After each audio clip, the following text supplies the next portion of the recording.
250 participants एकत्र आलेले आहेत। आज तुम्हाला नव्यानं आम्ही दुसऱ्या विषयांची माहिती देणार आहोत। आता ज्या विद्यार्थ्यांना कॉलेजमध्ये आल्यानंतर सगळ्यांनी एक गोष्ट लक्षात ठेवा, आपण सगळेजण ऑन स्क्रीन आहोत आणि ऑन स्क्रीन असताना काही गोष्टींची पथ्य पाळायची आहेत। आपले कपडे ड्रेस एकदम व्यवस्थित असला पाहिजे। दुसरी गोष्ट, आपण छान नीट बसलं पाहिजे।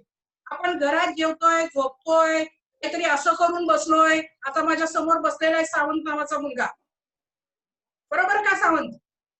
तर आपण सगळ्यांनी ही पथ्य पाळा, एटिकेट्स आहेत, काही मॅनर्स आपल्याला आलेच पाहिजेत। आता आपण सिनियर कॉलेजचे विद्यार्थी आहोत, ओके? त्यामुळे सगळ्यांनी या गोष्टींचं भान ठेवून आज जे लेक्चर्स होतील ते शांतपणाने ऐका। मला काही त्याच्यावरती विचारायचं असेल तर तुम्ही नोट डाऊन करत चला। आज आपल्याकडे एनएसएस विभागाचं लेक्चर होतंय। एनएसएस म्हणजे राष्ट्रीय सेवा योजना, जी तुम्हाला 11वी 12वीला नसेल, पण सिनियर कॉलेजला आल्यानंतर ही एनएसएस राष्ट्रीय सेवा योजना ही स्कीम आहे। त्या स्कीम मध्ये तुम्ही सगळ्यांनी सहभागी झाल्यानंतर तुम्हाला कोणकोणते फायदे होणार आहेत विद्यापीठाच्या पातळीवरती, आणि ही नॅशनल स्कीम असल्यामुळे राष्ट्रीय पातळीवरती हिची अंमलबजावणी कशी होत असते, किंबहुना आपल्या कॉलेज लेवल पर्यंत ह्याची अंमलबजावणी कशी येते, या सगळ्या गोष्टींची माहिती तुम्हाला या अंतर्गत मिळणार आहे। मला वाटतं निश्चितपणे या देशाचा एक सक्षम नागरिक होण्यासाठी, सुदृढ नागरिक होण्यासाठी तुम्हाला या सगळ्या गोष्टी माहिती असणं आवश्यक आहे। आणि त्यासाठी तुम्ही कृपया शांतपणे एन्जॉय करा। चॅट बॉक्स मध्ये लिहित असताना खूप चांगल्या पद्धतीने लिहा, वाईट पद्धतीने लिहू नका। आपण आपली वाईट संस्कृती दाखवायची नाही, चांगली संस्कृती दाखवून द्यायची। कारण चॅट बॉक्स मध्ये जे तुम्ही एकमेकांच्या बरोबरच चॅट करत आहात, लिहित आहात, ते आमच्या चॅट बॉक्स मध्ये सेव्ह होते, हे लक्षात घ्या। त्यामुळे तुमची प्रतिमा आमच्याकडे चांगली यायला पाहिजे, त्यासाठी तुम्ही चांगल्या पद्धतीचं चॅट करा, अन्यथा न केलेलं बरं, बरोबर ना? मला वाटतं एवढ्या सूचना तुम्हाला पुरेशा आहेत। तर कृपया सगळ्यांनी आपण काळजी घेऊया, पॅन्डेमिक कोविडची काळजी घेऊया आणि आपली स्वतःची काळजी घेऊया, आपल्या ऑनलाईन लेक्चरची काळजी घेऊया, कारण आपण सगळे एकमेकांना लवकर चांगल्या वातावरणामध्ये भेटण्यासाठी आतुर आहोत।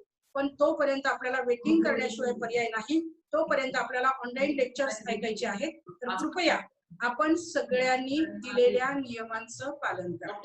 धन्यवाद, मी थांबते। Over to Devalke sir. Thank you madam. आज आपण राष्ट्रीय सेवा योजना या संदर्भात माहिती घेणार आहोत। आदरणीय प्राचार्य, आमच्या कॉलेजचे प्राचार्य डॉक्टर खिलारे साहेब, उपप्राचार्य झरे सर, संस्थेचे अध्यक्ष पवार साहेब, चेअरमन साहेब अनिल पाटील साहेब, या सर्वांचा मी आभारी आहे। आणि मी राष्ट्रीय सेवा योजना SM जोशी कॉलेज हडपसर या ठिकाणी राष्ट्रीय सेवा योजनेमध्ये गेले 7 वर्ष कार्यरत आहे।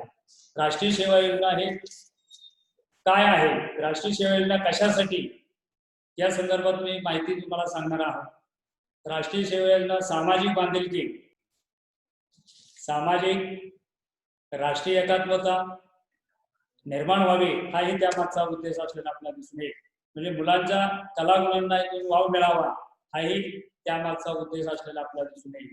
त्या राष्ट्रीय सेवा योजनेचे लोकशाही जीवन रुजण्यासाठी त्याचाही उपयोग होत असलेला आपल्याला दिसून येईल। निस्वार्थी सेवा, त्याचबरोबर या राष्ट्रीय सेवा योजनेचं मोटो काय आहे, नॉट मी बट यू, माझ्यासाठी नसून मी तुमच्यासाठी आहे, इतरांसाठी आहे, हे त्याचा लोगो असलेला आपल्याला दिसून येईल। त्याचबरोबर या राष्ट्रीय सेवा योजनेचं ऑब्जेक्टिव्ह काय आहे, समुदाय समस्या सोडवणे, निराकरण करणे, व्यावहारिक निराकरण, सामाजिक आणि नागरी जबाबदारी पाळायची आहे, जबाबदारीचं महत्त्व ओळखायचं आहे। त्याचबरोबर ग्रुप लिव्हिंग म्हणजे एकत्र समूह गटाने राहायचं आहे। त्याचबरोबर नेतृत्वाचे गुण यातून तयार होत असलेले आपल्याला दिसून येईल। सामाजिक दुष्कर्म निर्मूलन म्हणजे वेगळे राष्ट्रीय सेवा योजना राष्ट्राची बांधील आपण आहोत, समाजाची बांधील आपण आहोत, वेगळी उद्दिष्टे हे डोळ्यासमोर ठेवून भारत सरकारने राष्ट्रीय सेवा योजना म्हणजेच नॅशनल सर्व्हिस स्कीम असलेली आपल्याला दिसून येईल। म्हणजे 1969 साली 24 सप्टेंबर 1969 साली ही राष्ट्रीय सेवा योजना सुरू झालेली आपल्याला दिसून येईल. अगोदर सुरुवातीच्या काळामध्ये राज्य पातळीवर, देश पातळीवर काही ठराविक महाविद्यालयामध्ये असलेले आपल्याला दिसून येईल, विद्यापीठ पातळीवर असलेले आपल्याला दिसून येईल. पण नंतर तज्ज्ञ मंडळींच्या लक्षात आलं की ही स्कीम जी आहे ते शेवटच्या घटकापर्यंत गेली पाहिजे, म्हणजे खेड्यापाड्यातल्या विद्यार्थ्यांना त्याचा फायदा झाला पाहिजे. महात्मा गांधींचे जन्मशताब्दी वर्ष, पंडित नेहरूंचं जे स्वप्न होतं ते साकार व्हावं. इंदिरा गांधींच्या काळामध्ये 1969 साली राष्ट्रीय सेवा योजनेची स्थापना झालेली आपल्याला 24 सप्टेंबर 1969 हा स्थापना दिन म्हणून आपण साजरा करत असलेला आपल्याला दिसून येईल. या राष्ट्रीय सेवा योजनेचा बॅच काय आहे, काय सांगून जाते? कोणार्कचं जे चाक आहे, व्हील आहे, 8 आऱ्याचं 24 तास सेवेमध्ये असलेलं आपल्याला दिसून येईल. त्याबरोबर NSS म्हणजे काय, तर सामाजिक बदल. NSSचं काय आहे, तर सामाजिक बदल घडवून आणायचा आहे, हे NSS सांगून जात असलेलं आपल्याला दिसून येईल. म्हणजे जसं घड्याळी तास आहे की घड्याळ फिरतं, तशा पद्धतीने स्वयंसेवकांनी सतत 24 तास कार्यरत असलं पाहिजे. त्याचबरोबर राष्ट्रीय सेवा योजनेअंतर्गत लाल रंग जो आहे, म्हणजे आपला स्वयंसेवक विद्यार्थी स्वयंसेवक तयार झाल्यानंतर हा बॅच जो आहे तो बॅच आपल्या खांद्याला लावल्यानंतर आपण त्याचा लाल रंग जो आहे तो सळसळतं रक्त, क्रांतीचं प्रतीक आहे. म्हणजे तो स्वयंसेवक तयार झालेला आहे, कामासाठी सज्ज झालेला आपल्याला दिसत आहे. त्याच्या योगदानातूनच हा पुढं सक्षम युवक, राष्ट्रीय एकात्मता याच्यातून घडवू शकेल, अशा पद्धतीनं राष्ट्रीय सेवा योजनाची स्कीम असलेली आपल्याला दिसते. त्याचबरोबर नेव्ही रंग हा निळा रंग NSSच्या योगदानातून तयार झालेला आपल्याला दिसतो. हा छोटासा भाग असल्याचं दर्शवतो. म्हणजे त्याच्यातून राष्ट्रीय एकात्मता, सामाजिक बांधिलकी, समाजाची नाळ याच्यात तयार झालेले आपल्याला दिसून येईल.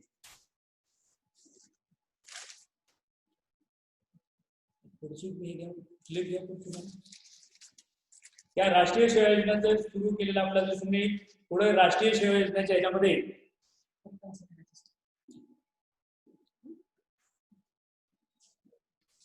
NSS at a glance. NSS glass म्हणजे 1986 साली SM जोशी कॉलेज, अगोदर पूर्वीचं नाव ASC कॉलेज हडपसर असं होतं, आणि 1986 साली राष्ट्रीय सेवा योजनेची स्थापना झालेली आपल्याला दिसून येईल. 3 युनिटचा संख्या असलेला आपल्याला दिसून येईल. स्वयंसेवक 250 युनिटचा असलेला आपल्याला दिसून येईल. प्रोग्राम ऑफिसर 3 असलेले आपल्याला दिसून येईल. अशा पद्धतीने हे 1986 पासून आज कार्यरत असलेलं आपल्याला दिसून येईल. या नॅशनल सर्व्हिस स्कीमचे कमिटी, नॅशनल स्कीमचीच कमिटी म्हणजे प्रोग्राम ऑफिसर, म्हणजे एकूण 6 प्रोग्राम ऑफिसर असलेले आपल्याला दिसून येईल. स्वयंसेवकांची संख्या 250, प्रत्येक 100 मागं 1 प्रोग्राम ऑफिसर असलेला आपल्याला दिसून येईल. मग पहिला programme officer doctor Sanjay Jagtap sir म्हणून कार्यरत आहे. स्वतः मी प्राध्यापक doctor Balasaheb Devkate 2 number programme officer म्हणून कार्यरत आहे. डॉक्टर रंजना जाधव मॅम आहे, त्या 3 नंबर प्रोग्राम ऑफिसर म्हणून कार्यरत आहे. अशा 3 प्रोग्राम ऑफिसरच्या ह्याच्यावर 250 युनिट हे कार्यरत असलेलं आपल्याला. म्हणजे या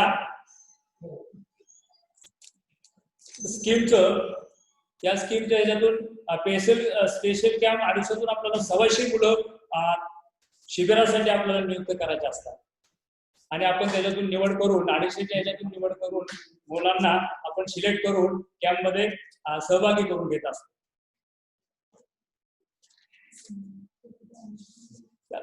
निवासी कॅम्प आपल्याला 7 दिवसाचा निवासी कॅम्प असतो, आणि या 7 दिवसाच्या ह्याच्यामध्ये वेगवेगळे कार्यक्रम आपण घेत असलेला आपल्याला दिसून येईल.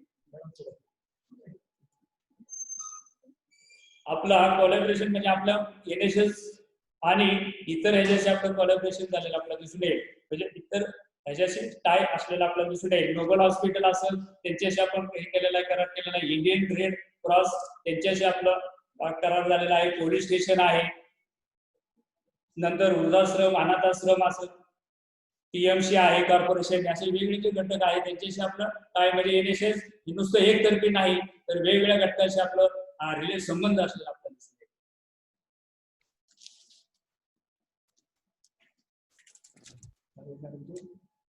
अकॅडमिक रेग्युलर ऍक्टिव्हिटी म्हणजे याच्यामध्ये आपल्याला दोन भागामध्ये आपल्याला याची वर्गवारी करावी लागेल. एक रेग्युलर ऍक्टिव्हिटीज आणि स्पेशल कॅम्प.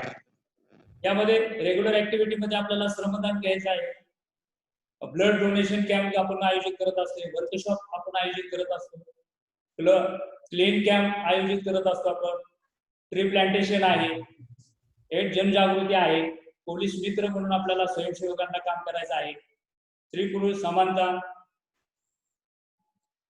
फटाके विरहित दिवाळी, असे वेगवेगळे जे प्रोग्राम आहेत या स्वयंसेवकांच्या मार्फत आपण आयोजित करत असतो. म्हणजे रेग्युलर ऍक्टिव्हिटी नुसतं श्रमदान हे नाही, श्रमाला बरोबर इतर प्रबोधनाची वेगळी व्याख्यानं आयोजित आपण करत असतो आणि या व्याख्यानाच्या ह्याच्यातून विद्यार्थ्याचा सर्वांगीण विकास व्हावा हा त्यामागचा उद्देश आहे. नुसतं कष्ट श्रम करून चालणार नाही, तर विद्यार्थी हा स्वतःच्या पायावर उभा राहावा, सक्षम नेतृत्व त्याच्या अंगी तयार व्हावं हाही या NSNचा पाठीमागचा हेतू असलेला आपल्याला दिसून येईल. नो व्हेकल डे आहे, रेड क्रॉस दिन आहे, प्लास्टिक फ्री योगा डे आहे, वेगवेगळे ऍक्टिव्हिटीज दर महिन्याला म्हणतो मी. प्रत्येक महिन्याच्या याच्यामध्ये जेवढे 12 महिने आपले 12 पेक्षाही जास्त कार्यक्रम आपले प्रत्येक महिन्याला 1-2 कार्यक्रम होत असतात. म्हणजे वेगळे कार्यक्रमाचा माहिती घेऊन आपण वेगळे स्वयंसेवक तयार करायचे. स्वयंसेवक तयार झाला, स्वतःच्या पायावर तो उभा राहायला पाहिजे, नेतृत्वाचे गुण निर्माण झाले पाहिजे, समाजसेवेची आवड निर्माण झाली पाहिजे, राष्ट्रीय एकात्मता त्याच्या अंगी निर्माण व्हावी हाही त्यामागचा उद्देश असलेला आहे, दिसून येतोय. पुढं नॅशनल ट्री प्लांटेशन.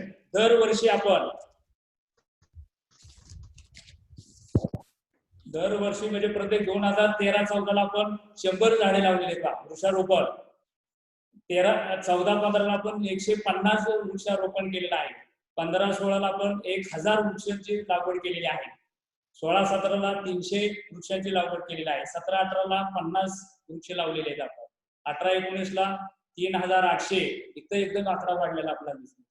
म्हणजे कॉलेज कॅम्पस मध्ये आल्यानंतर तुम्हाला सगळं ग्रीन अँड क्लीनच दिसत. म्हणजे नुसतं शिक्षण नाही, शिक्षणाबरोबर इतर अवेअरनेस सुद्धा आपल्या अंगी आला पाहिजे म्हणून वेगळे वृक्षारोपणाची सुद्धा लागवड केलेली आपल्याला दिसून येते. म्हणजे मुलगा हा विद्यार्थी तयार झाला पाहिजे, सक्षम झाला पाहिजे, सगळ्यांची आवड निर्माण झाली पाहिजे हाही त्यामागचा हेतू असलेला आपल्याला दिसून येतो. म्हणजे वेगळे हे चित्र आहेत, वेगळे प्रत्यक्ष काम करत असतानाचे हे छायाचित्र आहे. म्हणजे प्रत्यक्ष श्रमदान असं वेगळे प्रोग्राम असतील त्या संदर्भातले हे छायाचित्र असले. त्याचबरोबर दरवर्षी ब्लड डोनेशन आपण कॅम्प घेत असतो का, म्हणजे शिबिराच्या ठिकाणी पण घेत असतो आणि रेग्युलर ऍक्टिव्हिटी मध्ये सुद्धा आपण पवार साहेबांच्या वाढदिवसानिमित्त 12 डिसेंबर रोजी आपण ब्लड डोनेशन कॅम्प आयोजित करत असतो. म्हणजे 13-14 51 बॉटल आपल्या ब्लड डोनेट आपण केलेला आहे, 14-15 81 बॉटल आपल्याला तयार झालेल्या आहेत, 15-16 75 बॉटल आपण मिळवलेल्या आहेत, 16-17 87 बॉटल तयार झालेल्या आहेत, 17-18 82 बॉटल मिळालेल्या आहेत, 18-19 113 बॉटल मिळाले आहेत, 19-20 संख्या एकदम वाढलेली दिसते आहे, जवळजवळ 44 पर्यंत आकडा गेला. म्हणजे स्वयंसेवक स्वयंपूर्तीने त्याच्यामध्ये सहभागी घेत असतात. त्याचबरोबर फॅकल्टी सुद्धा त्याच्यामध्ये सहभाग घेतात, ते सुद्धा आपलं हक्क तिथे नोंदवत असलेलं आपल्याला दिसतं. म्हणजे वेगळे त्या काळात म्हणजे जे फोटो आपल्याला दिसतात ते प्रत्यक्ष डोनेट करत असतानाच्या कॅम्पच्या ह्याच्यातले ते फोटो आहेत. एका बाजूला मग ब्लड डोनेट करत असतानाचे छायाचित्र आहे. नंतर मॅरेथॉनच्या ह्याच्यातलं ते चित्र आपल्याला दिसते, छायाचित्र एका ह्याच्यामध्ये, दुसऱ्या ह्याच्यामध्ये वेगळे प्लांटेशन आहे, इमारत आहे कॉलेजची, म्हणजे रॅली अवेअरनेस, म्हणजे हेड जनजागृती असेल, पर्यावरण दिंडी असेल, हरित दिंडी असेल, वेगळ्या ठिकाणी वेगळ्या ह्याच्यात रॅली असलेल्या आपल्याला दिसते. वृद्धाश्रमाला हा ना, म्हणजे हे दुसरीच राष्ट्रीय सेवा योजना फक्त एकतर्फी नाही, तर इथे हे जे समाजाशी ती बांधिलकी असलेली आपल्याला दिसेल. वृद्धाश्रम असेल, वयोवृद्ध त्यांच्या तिथं आश्रमात जाऊन आम्ही प्रत्यक्ष रक्षाबंधनाचा कार्यक्रम केलेला आहे, तो त्यांची विचारपूस केलेली आहे. दुसऱ्या छायाचित्रामध्ये पोलीस मित्र म्हणून तुम्हाला स्वयंसेवकांना त्यांच्याशी संबंध आपला येणार आहे. प्रत्यक्ष डायरेक्ट संबंध पोलीस साहेबांशी आपला येत असतो. त्यांना नुसतं पोलिसांना नाही तर महिला आहेत, महिलांना सुद्धा आपण काय केलेलं आहे, त्यांना सुद्धा राखी बांधलेली आहे. म्हणजे रक्षाबंधनाचा कार्यक्रम फक्त आपला घरगुती नसून हा सार्वजनिक पोलीस बांधवांबरोबर आपण साजरा केलेला आहे. दुसऱ्या छायाचित्रामध्ये लहान मुलं आहेत, अनाथाश्रम आहेत, त्यांच्यासाठी आपण वेगळे कार्यक्रम आयोजित केलेला दिसतो.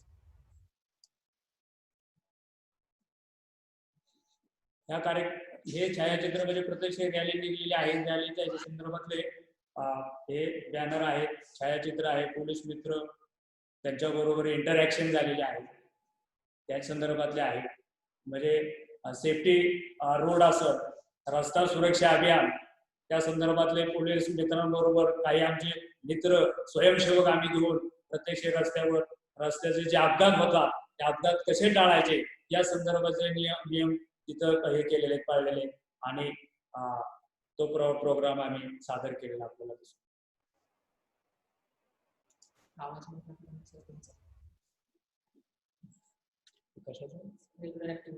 वेगवेगळ्या ऍक्टिव्हिटीज म्हणजे NSS राष्ट्रीय सेवा योजनेतील स्वयंसेवक फक्त नुसतं श्रमदान नाही, ते वेगवेगळ्या ऍक्टिव्हिटीज असेल, कल्चरल ऍक्टिव्हिटी असेल, कॉन्स्टिट्यूशन असेल, संविधान दिन असेल, म्हणजे वेगवेगळ्या ह्याच्यामध्ये स्पर्धा असेल, वेगवेगळ्या ह्याच्यामध्ये ऍक्टिव्हिटीमध्ये तो सहभागी नोंदवत असतो, सहभाग घेत असतो. प्रत्यक्ष कृतीला इथं वाव असलेला आपल्याला दिसते. म्हणजे NSS हे काय आहे, खुलं व्यासपीठ आहे, मुक्त व्यासपीठ आहे. म्हणजे या व्यासपीठावर विद्यार्थ्याला आपला स्वतःचं व्यक्तिमत्व घडवायला खूप मोठी संधी असलेली आपल्याला दिसते. हिमोग्लोबिन टेस्ट म्हणजे आपण रेड क्रॉस आपण मधल्या मागच्या ह्याच्यात बघितलेलं आहे. म्हणजे वेगळ्या डॉक्टरांशी, वेगळ्या ब्लड संस्थेशी आपले वेगळे करार झालेले आपल्याला दिसून येतात. त्यांच्या हिमोग्लोबिन कॅम्प आयोजित केलेला होता. त्यामध्ये वेगळे डॉक्टर आहेत, नर्स आहेत, त्यांच्याशी त्यांचे ते छायाचित्र असलेलं आपल्याला दिसून. माझी आई माझ्या कॉलेजात, आई माझी, बघा आपण आईला कमी महत्व देतोय, पण इथं आमच्या कॉलेजमध्ये वेगळे वडील नाही, वडिलांवर आईला अगोदर फर्स्ट प्रेफरन्स दिलेला आहे. आई माझ्या महाविद्यालयामध्ये म्हणजे प्रत्येक मुलीने, विद्यार्थिनीने आपल्या आईला महाविद्यालय आणायचंय, महाविद्यालयात दाखवायचं आहे, महाविद्यालय कसं आहे, स्टाफ कसा आहे, परिसर कसा आहे, हे सगळं सांगायचं आहे, दाखवायचं आहे. आई माझ्या कॉलेजात वेगळा उपक्रम आम्ही दरवर्षी घेत असतो. स्वच्छ भारत अभियान म्हणजे बघा, भारत सरकारची स्कीम आहे. भारत फक्त आपल्या घरात आपण आपला कीर्ती शेजारच्या ह्याच्यात टाकतो, तसं कोण चालणार नाही. आपल्यापासूनच स्वच्छतेचे धडा आपण शिकला पाहिजे. म्हणून स्वयंसेवक राष्ट्रीय सेवा योजना काय सांगतो, स्वच्छते समाज जागृत करायचा आहे, आपण जागृत व्हायचंय आणि आपल्यातूनच समाज प्रबोधन घडवायचं आहे. म्हणजे वेगळे स्वच्छता मोहीम हाती घेतलेली आहे. म्हणजे 2 ऑक्टोबर असं वेगवेगळ्या दिवशी दर रविवारी आपण हा त्यासाठीच असतो. आपल्याला क्लीन स्वच्छता अभियान आपण राबवत असतो. संडेचा दिवस हा त्याच्यासाठी आहे. जवळजवळ 2 वर्षाचा हा प्रोग्राम असलेला आपल्याला दिसून येईल.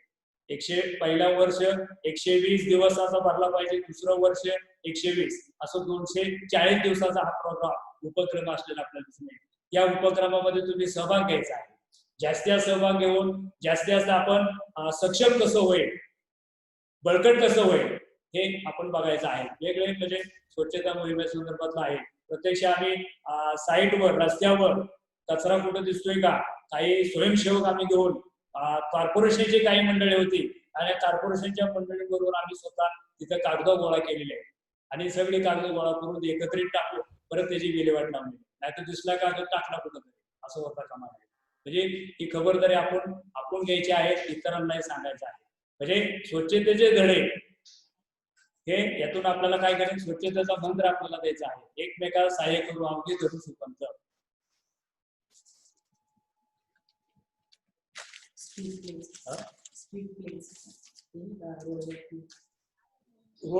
रोड संदर्भातले आहे. म्हणजे रोड सेफ्टी, रोड पथनाट्य वगैरे अंधश्रद्धा निर्मूलनाचं असेल रस्ता सुरक्षा संदर्भातलं असेल, म्हणजे वेगळे पथनाट्य, म्हणजे समाज जागृती प्रबोधन करायचं आहे, म्हणजे वेगळे पथक बघा. स्वयंसेवक हा एकांगी न राहता चौफेर सर्वांगीण त्याचा विकास व्हावा, म्हणजे प्रबोधनाच्या ह्याच्यातून वेगळे पथनाट्य ग्रुप तयार करून ते पथनाट्य समाजात जाऊन सादर करायचा. विविध विषय, नुसतंच अंधश्रद्धा आहे, बेटी बचाव, रस्ता सुरक्षा, पर्यावरणाचा ऱ्हास होतोय, या संदर्भातले वेगळे विषय, अनेक विषयाला हात घालून आपल्याला काय करायचंय, वेगळे पथनाट्य सादर, म्हणजे त्याच्या सामूहिक पथनाट्य म्हणले की एक नाही, अनेक मुलं समूह गट तयार करून आपल्याला ते पथनाट्य सादर करावे लागतात.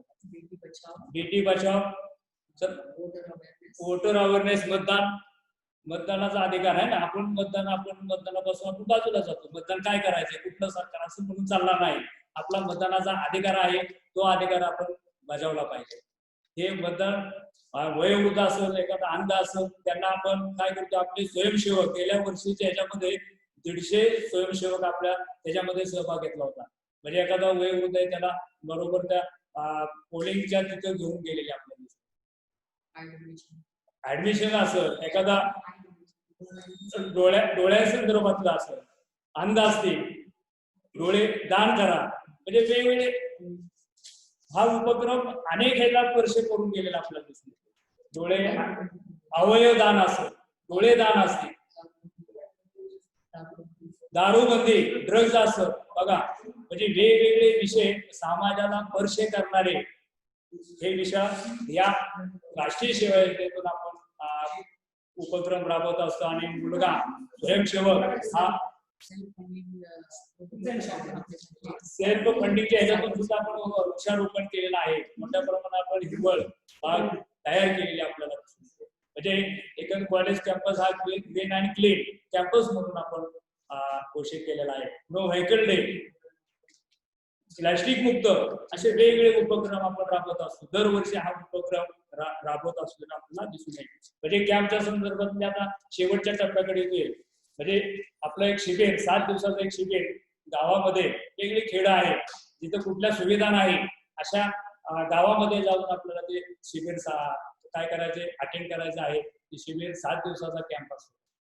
त्या 7 दिवसाच्या कॅम्पमध्ये गावात तिथं जाऊन आपण गावाशी इंटरॅक्शन, म्हणजे एखादं गाव दत्तकच घ्यायचे, 3 वर्षासाठी गाव दत्तक घ्यायचे, आणि दत्तक गाव तिथं जाऊन वेगवेगळे उपक्रम गावासाठी काय काय गोष्टी अनुकूल करायच्या, कुठल्या गोष्टी नाही, त्यासाठी आपण विद्यापीठाच्या पातळीवर इतर अधिकाऱ्यांच्या मार्फत आपण तो उपक्रम राबवत असतो. आम्ही गेल्या ह्याच्यामध्ये वैद्यकीय कॅम्प आयोजित केला होता, हिमोग्लोबिनचा कॅम्प आयोजित केला होता, शेतकरी मेळावा आयोजित केलेला होता, पशु चिकित्सा कॅम्प आयोजित केला. गुरं, वेगळ्या गावकऱ्यांची गुरं आहेत, गुरांना मग वेगळे गुळचीड झालेले आहेत, आजारी आहेत, असे वेगळे, मग काहींना अशक्तपणा आलेला आहे, असे गुरं सुद्धा त्यांना वेगळे डॉक्टरांशी आम्ही कन्सल्ट साधून तो कॅम्प तिथं आयोजित केलेला आहे. म्हणजे गावाला जास्तीत जास्त फायदा कसा होईल, बंधाऱ्याची सुविधा, पाणी अडवा, पाणी जिरवा, आपण नुसतंच बोलतो, पण प्रत्यक्ष आम्ही बंधारे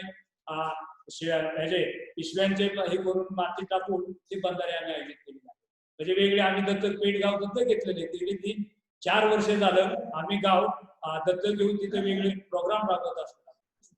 म्हणजे निवासी याच्यामधून आपल्याला काय शिकायला मिळतं, तर ग्रुपमध्ये एकत्र राहता येते, बोलता येते, चालता येते, स्वतःचे ताट आपल्याला स्वतः पण घरी धुवत नाही, परंतु कॅम्प मध्ये आपल्याला सगळं स्वतः शिस्त लावून घ्यायची आहे, लवकर उठायचं आहे, स्वयंपाक आपल्याला आपणच करायचा.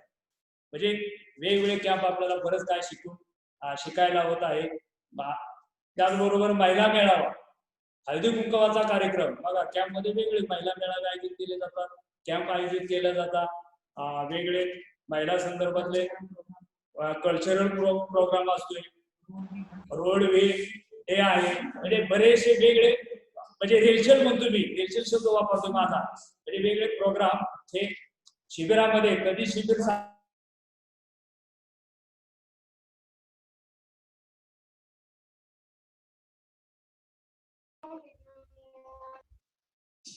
वेगवेगळे कार्यक्रम आपण आयोजित करत असतो.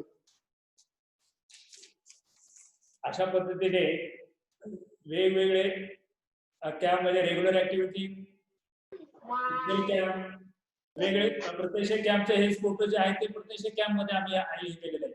म्हणजे पशु चिकित्सा कॅम्प आयोजित केलेला आहे. वेगवेगळी गुरं तिथल्या गावकऱ्यांची गुरं आलेली आहेत. डॉक्टर त्याची तपासणी करतायत, वेगळी औषधं देत आहेत. दुसऱ्या बाजूला वरच्या बाजूला तुम्ही बघितलं तर प्रत्यक्ष आम्ही साईटवर काम करतोय.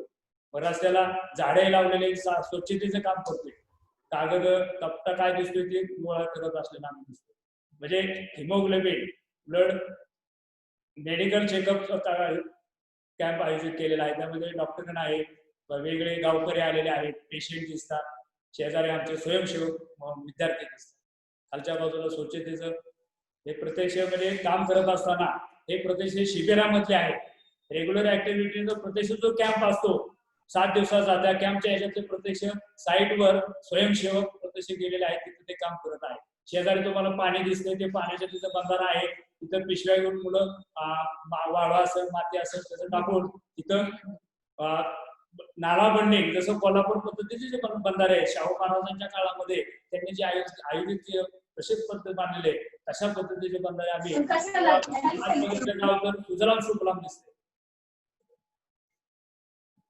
अगदी महिला मेळावा आयोजित केलेला आहे पहा. महिला वेगळे मान्यवर आलेले आहेत. शेतकरी मेळावे, खालच्या बाजूला शेतकरी अधिकारी आहेत.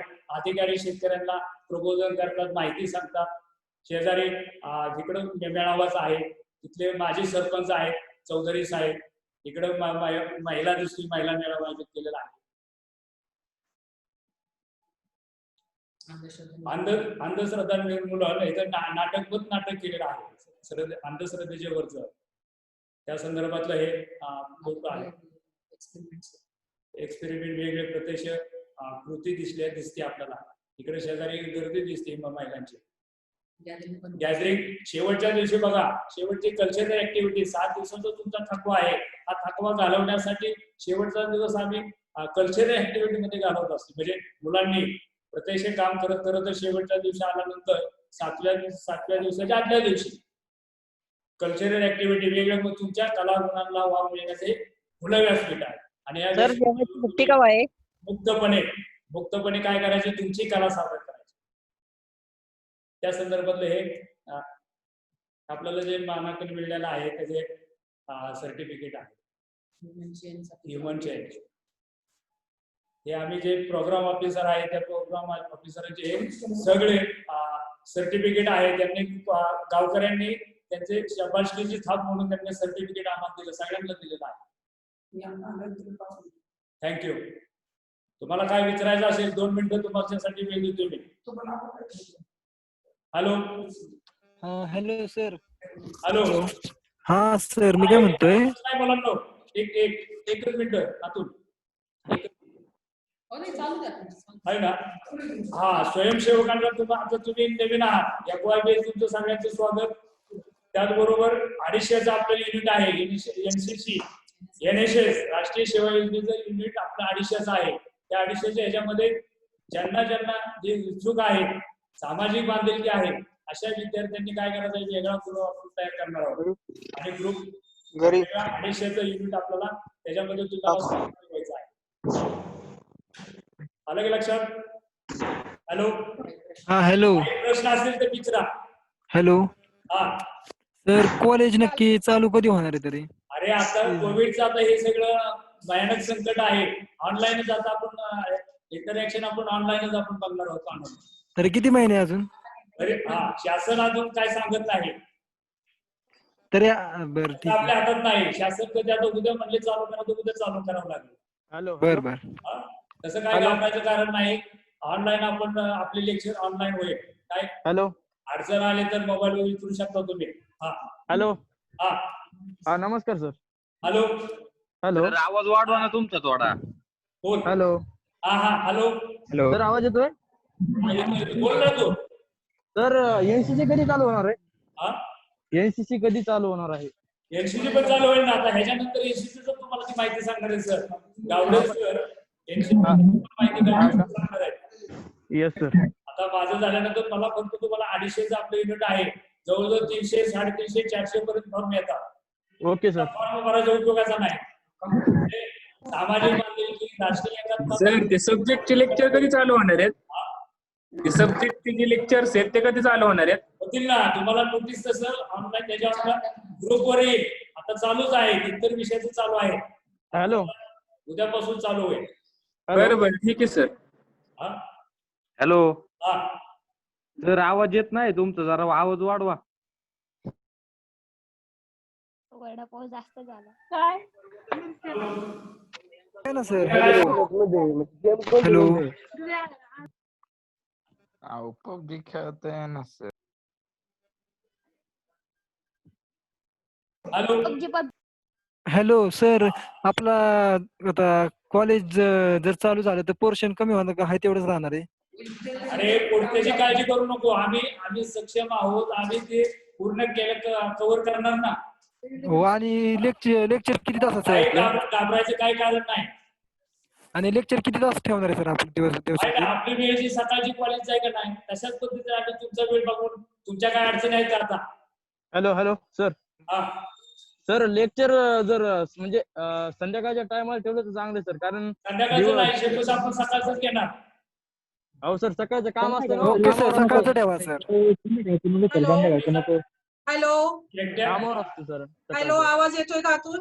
हा हा, येतोय. हा.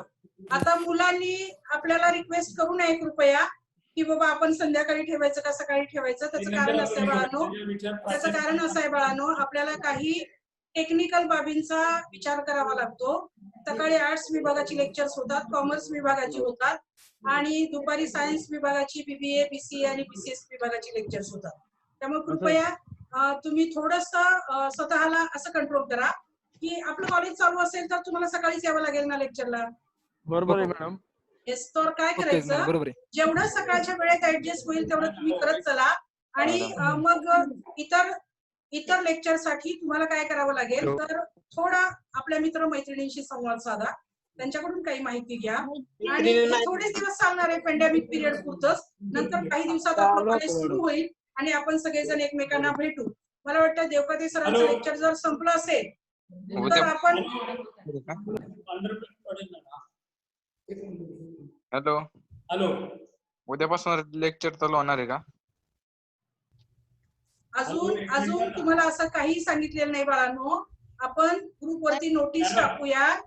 आता आजचं जे लेक्चर आहे ते देवकाते सरांचं लेक्चर जर संपलं असेल, देवकाते सर लेक्चर संपलंय का? एकच मिनिट. ओके बोला तुम्ही. देवकाते सरांचं लेक्चर संपलं की मी बोलते तुमच्याशी. मॅडम हा सर बोला. हा एकच minute.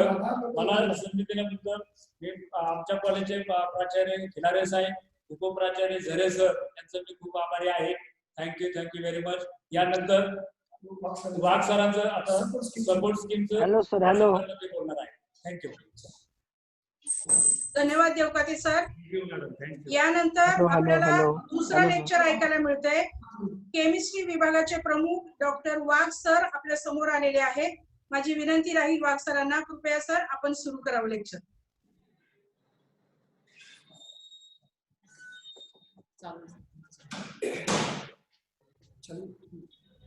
Hello hello sir. Hello हा, गुड मॉर्निंग. आणि गुड आफ्टरनून सर. गुड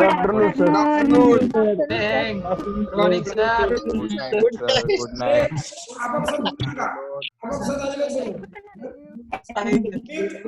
अजून सर्व मंडळींना अनम्यूट करून टाक. म्यूट करा, तुमचे फोन मध्ये म्यूट करून घ्या, माईक म्यूट करा. आणि तुमच्यासाठी मी काही सपोर्ट स्कीमची माहिती देणार आहे. प्रथमतः तुमचं एस.एम. जोशी महाविद्यालयात honourable doctor Khilare CJ principal S M. Joshi college Hadapsar यांच्या वतीनं मी खूप खूप स्वागत करतो. आणि ज्या स्कीमची माहिती मी तुम्हाला सांगणार आहे त्या इंडक्शन प्रोग्राम मध्ये त्या स्कीम्स आहेत. त्याचं नाव आहे सपोर्ट स्कीम्स. कुठल्या स्कीम्स आहे ऐकायला तुम्हाला? ओके, तुमचे म्यूट अनम्यूट करा. सपोर्ट स्किट्स. हा, सपोर्ट तुम्हाला पोहोचलाय. ओके, आता बघा, ज्या वेळेस आपलं कॉलेज सुरू होईल कॉलेज कधी सुरू होईल, when the college will start, हे आम्ही आता सांगू शकत नाही. हे गव्हर्नमेंटचे आदेश येतील, शिक्षण खात्याचे आदेश येतील, विद्यापीठाचे आदेश येतील, त्यानंतर आपण ऍक्च्युअल फिजिकल कॉलेज सुरू करू शकतो. We can start the college lectures physically when it is directed by university or government. Then and then we are allowing the students in the class. कारण ते आपल्या हातात नाही. आता ते ही कोरोनाची स्थिती कशी असेल, गव्हर्नमेंट काय निर्णय घेणार, विद्यापीठ काय निर्णय घेणार, यानुसार ते सुरू होतील. साधारणतः तुमच्यासाठी काय स्कीम आहेत, ज्यावेळेस कॉलेज सुरू होईल त्यावेळेस तुमच्यासाठी काय स्कीम्स आहे, त्याची चौकशी तुम्ही कुठं करायची, फॉर्म कुठं भरायचे आणि तुम्हाला त्याचा बेनिफिट काय मिळेल, हे मी अगदी 5 मिनिटात तुमच्याकडे म्हणणार आहे. स्टुडंट सपोर्ट स्कीम मध्ये पहिली स्कीमचं नाव आहे, नेक्स्ट अतुल. अच्छा नाही मला वाटलं अतुल खुर्ची घेतो.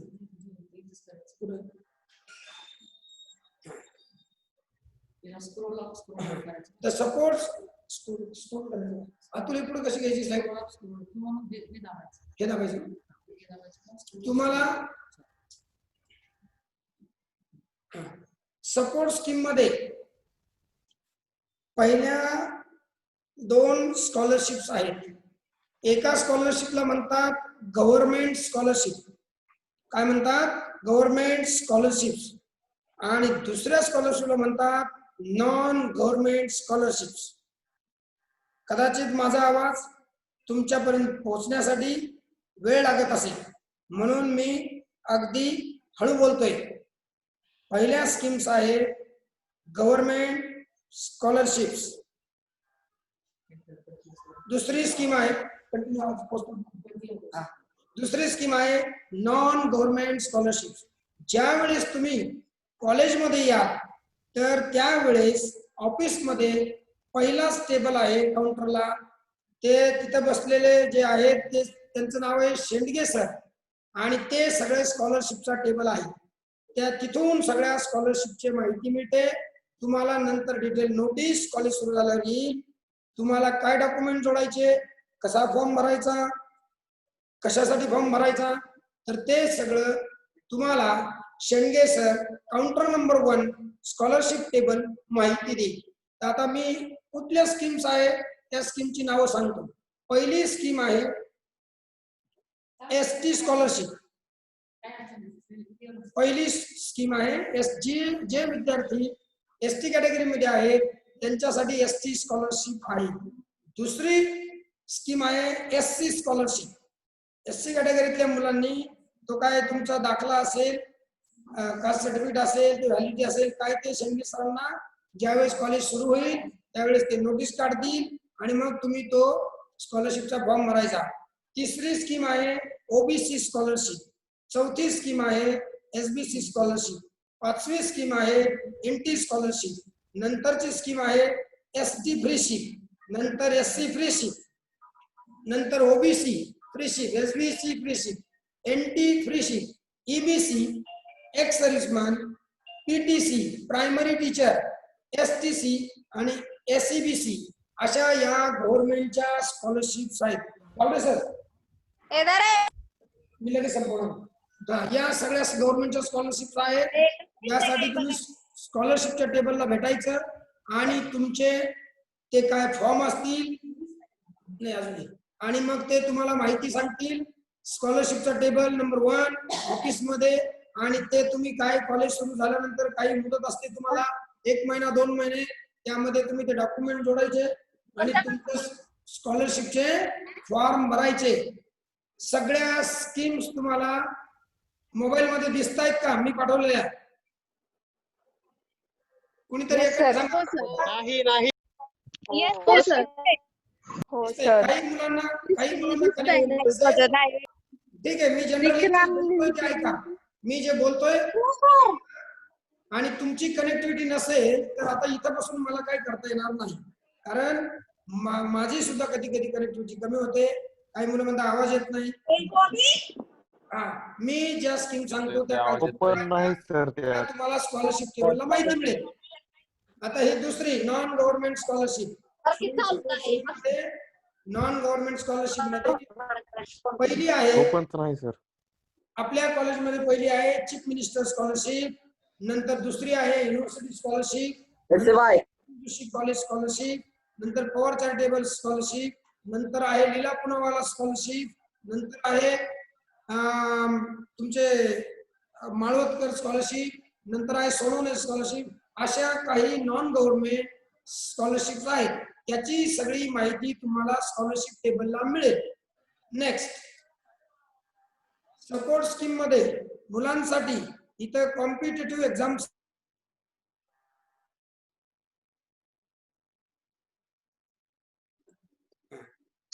हॅलो अनम्यूट केला आला का? आणि नंतर आहे कॉम्पिटेटिव्ह एक्झाम, नंतर आहे career counselling, soft skill development, remedial coaching, language lab, bridge course, yoga meditation, personal counselling. अशा या मुलांच्या सपोर्टसाठी स्कीम्स आहेत. यानंतर महाविद्यालयामध्ये मुलांसाठी काय केलं जातं तर सपोर्ट स्कीम मध्ये इथं प्लेसमेंट कॅम्प भरवले जातात. प्लेसमेंट म्हणजे नोकरीसाठी कंपन्या बोलवल्या जातात आणि इथं प्लेसमेंटचे कॅम्प होतात. ग्रीव्हन्सेस काय मुलांच्या तक्रारी असेल तर प्राचार्य त्याचे अध्यक्ष असतात, त्याची एक कमिटी असते आणि तुमची लेखी तक्रार आली तर ती कमिटी बसते आणि तुमचा प्रॉब्लेम सॉल्व्ह करते.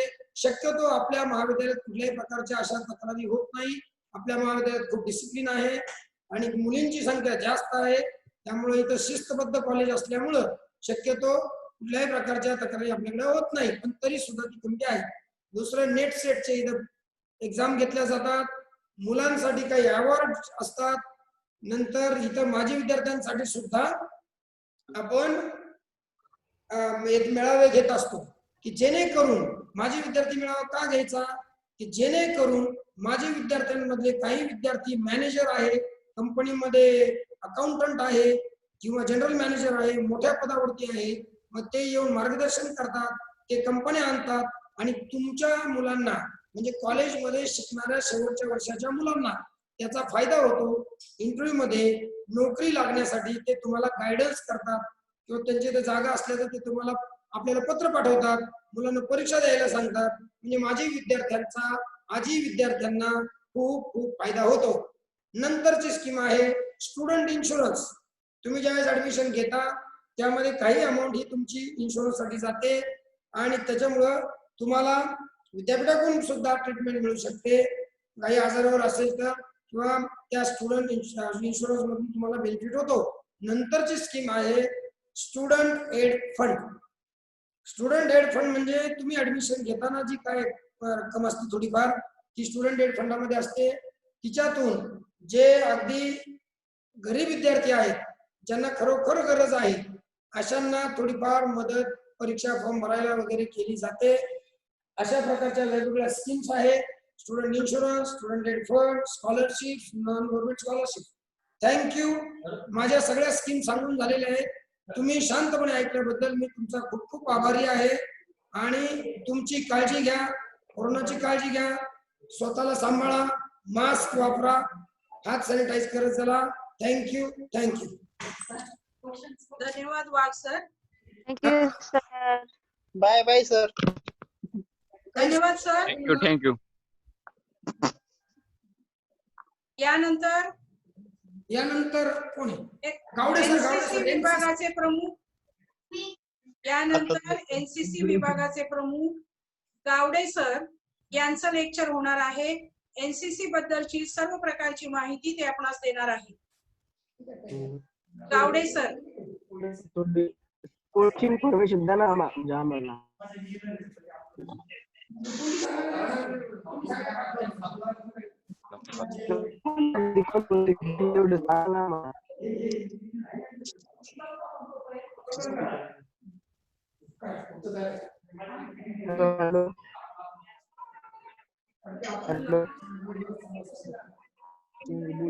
बोल आवाज येतोय. हा माइक टेस्टिंग. हॅलो बोल ना. हॅलो, कोण बोलतोय? मॅडम बघ काय 1 2 3. टेस्टिंग कोणाचं सुरू आहे? मॅडम आपल्या म्हणजे कॉलेजमध्ये कोणते कोणते गेम तेवढे सांगा ना. काय प्रश्न आहे? थोडा मोठ्याने बोल राजा, मला ऐकायला येईल. आपल्या कॉलेजमध्ये कोणते कोणते गेम आहे तेवढे सांगा ना आम्हाला. गेम का? स्पोर्ट्स. हा, तुम्ही स्पोर्ट्स कोणते कोटा. स्पोर्ट्स खेळता बाळा?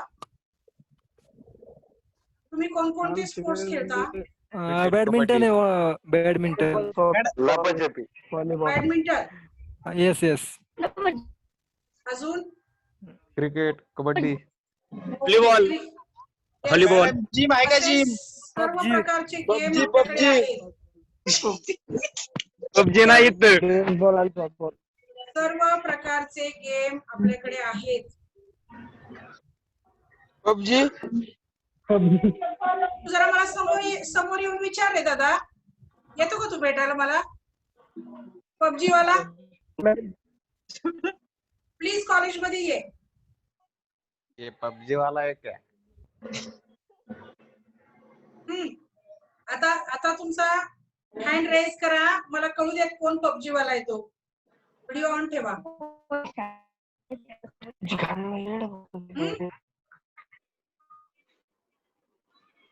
सगळे FY BA वाले आहेत का? मॅडम जिम पण आहे असं ऐकलंय. टीम आहे. पबजी वाला कोण आहे तो जरा मला दिसू देत ना. याला सांगा बॅन झाली पबजी. नाही, त्याला पबजी चालू करून देऊ आपण. अरे लय मोठी सट्टी आहे बघ. अहो मॅडम, ते गव्हर्नमेंटने बंद केलंय आणि यांचं काय चाललंय काय माहिती. पबजी. हो मॅडम.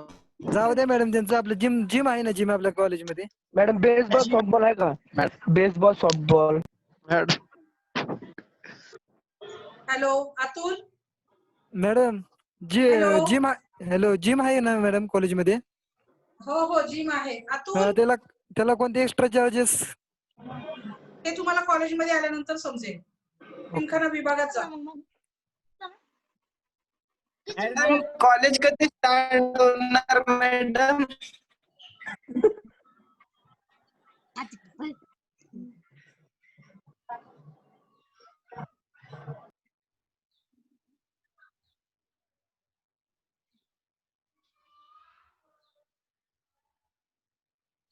एक 2च मिनिटात पुढचं लेक्चर सुरू होते पहा. हॅलो मॅडम, कॉलेज कधी स्टार्ट होईल मॅडम? अजून शासनाचं सर्क्युलर आलेलं नाही. सर्क्युलर आले की कॉलेज सुरू होईल, त्यावेळेला तुम्हाला सांगितलं जाईल. आता तुम्हाला NCC विभागाकडून NCC आणि त्या डिपार्टमेंटल अंतर्गत चालवल्या जाणाऱ्या ऍक्टिव्हिटी या सगळ्या गोष्टींची माहिती दिली जाणार आहे. काही विद्यार्थी 11वी 12वीला NCC मध्ये आहेत. काही विद्यार्थ्यांना नव्यानं आता FY आल्यानंतर प्रवेश घ्यायचा असेल तर त्यासाठी सर्व प्रकारची माहिती आता या NCC विभागाकडून देण्यात येत आहे. सगळ्यांनी ती शांतपणे ऐका, पहा आणि मग तुमचा डिसिजन घ्या. धन्यवाद. Over to Gawade sir. कसं काय? चालू दे काय बघितलंय? टाइमपास होतोय. मी कुठे काय बघितलं? हॅलो कोणी काय माहिती. अरे झोप निवांत तू. Hello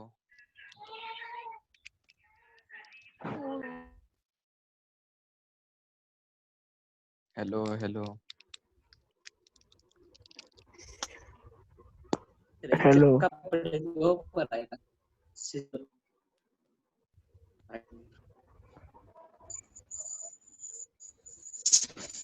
yes. NCC विभागामध्ये सर्व प्रथम वर्षाच्या विद्यार्थ्यांचं मी मनपूर्वक स्वागत करतो. मी लेफ्टनंट रमेश गावडे आपल्याला NCC विभागाबाबत माहिती देऊ इच्छितो. आपल्या महाविद्यालयामध्ये NCC विंग्स कार्यरत आहे.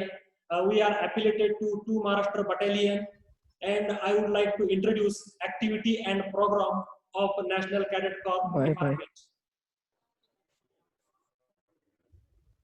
Our department was established in 1992 We have cadet strength total 54, SD 37 and SW 17.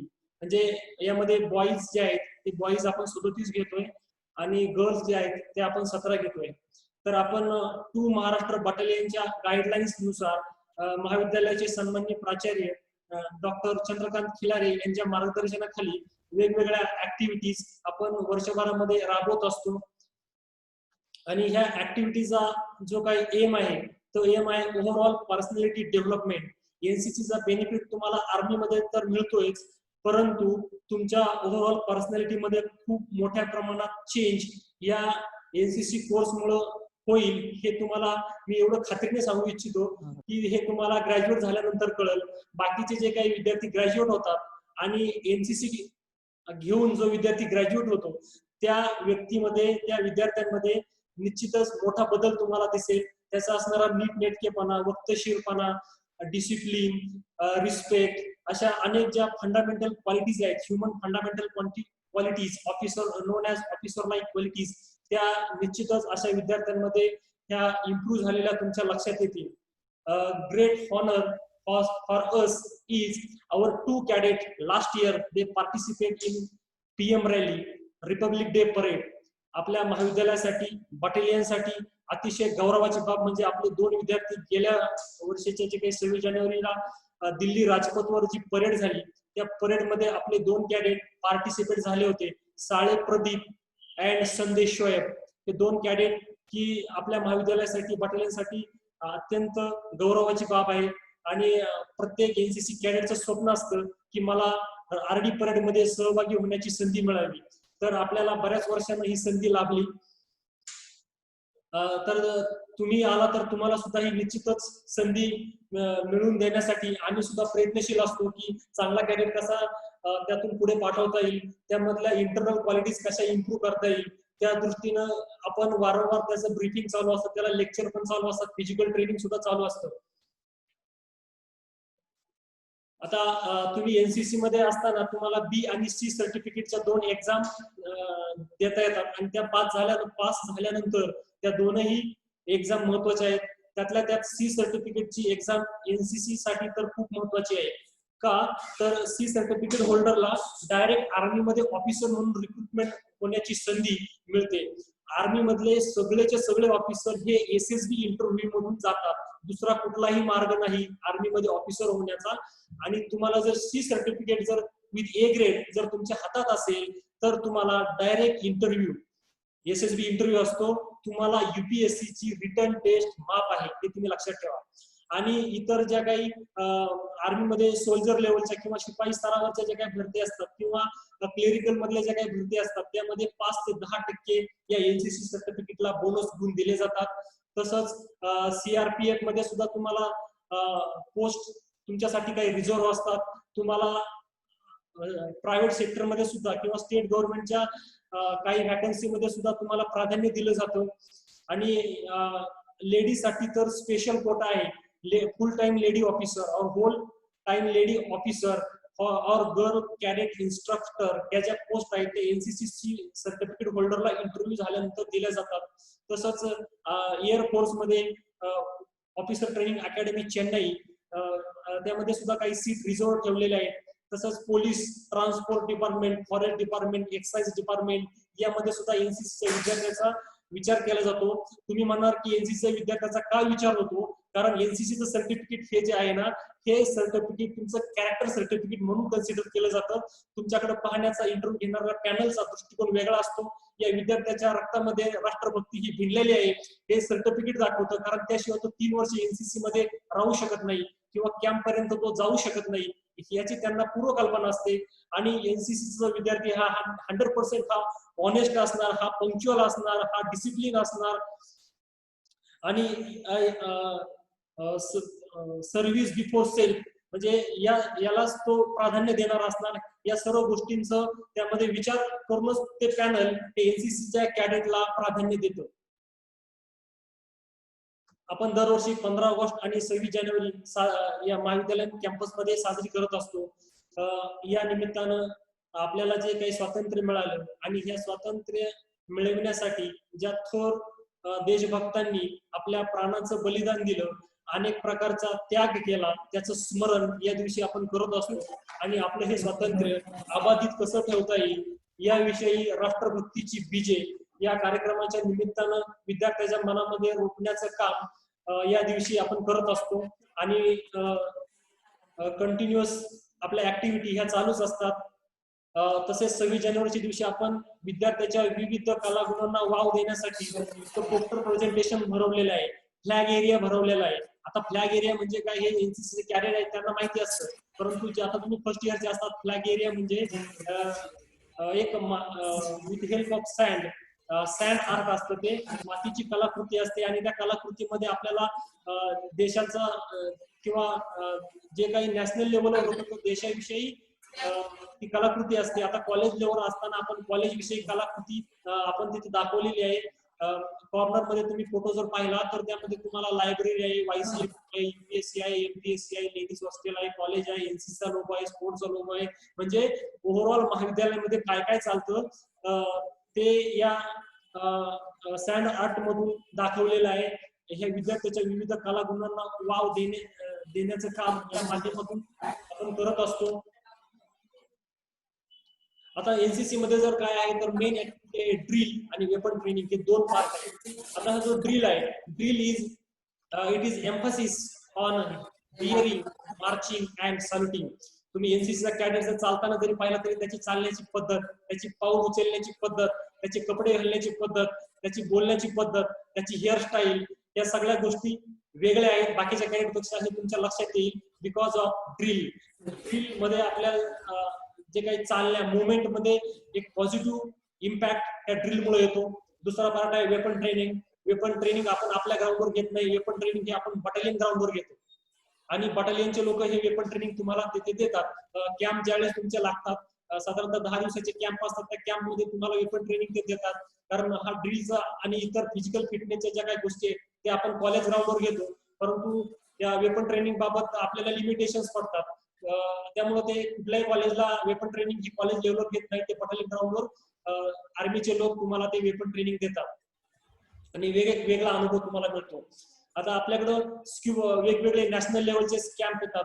तर बेसिक कॅम्पचा बेनिफिट काय आहे, it introduce regimental way in our life. म्हणजे जे काही 8-10 दिवस तुम्हाला आर्मीचं जीवन जे आहे ते अनुभवायला मिळतं. आर्मीची शिस्त, discipline, team working, time management, या सर्व गोष्टीमुळे तुमचा निश्चितच कॉन्फिडन्स बिल्ड होतो आणि तुमचा फिजिकल फिटनेस सुद्धा इम्प्रूव्ह होतो.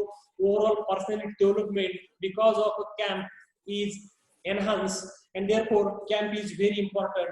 आणि आपल्याला गेल्या वर्षी प्रथमेश शिलवंत नावाचा कॅडेट, आपण या कॅडेटला जो एसयू होता त्या वेळचा 2018चा, तर त्याला आपण ह्या स्क्युबा ड्रायव्हिंग कॅम्पला इथून पाठवलं होता. बटालियनने त्याचा इंटरव्ह्यू घेऊन त्याला सिलेक्ट केलं होतं.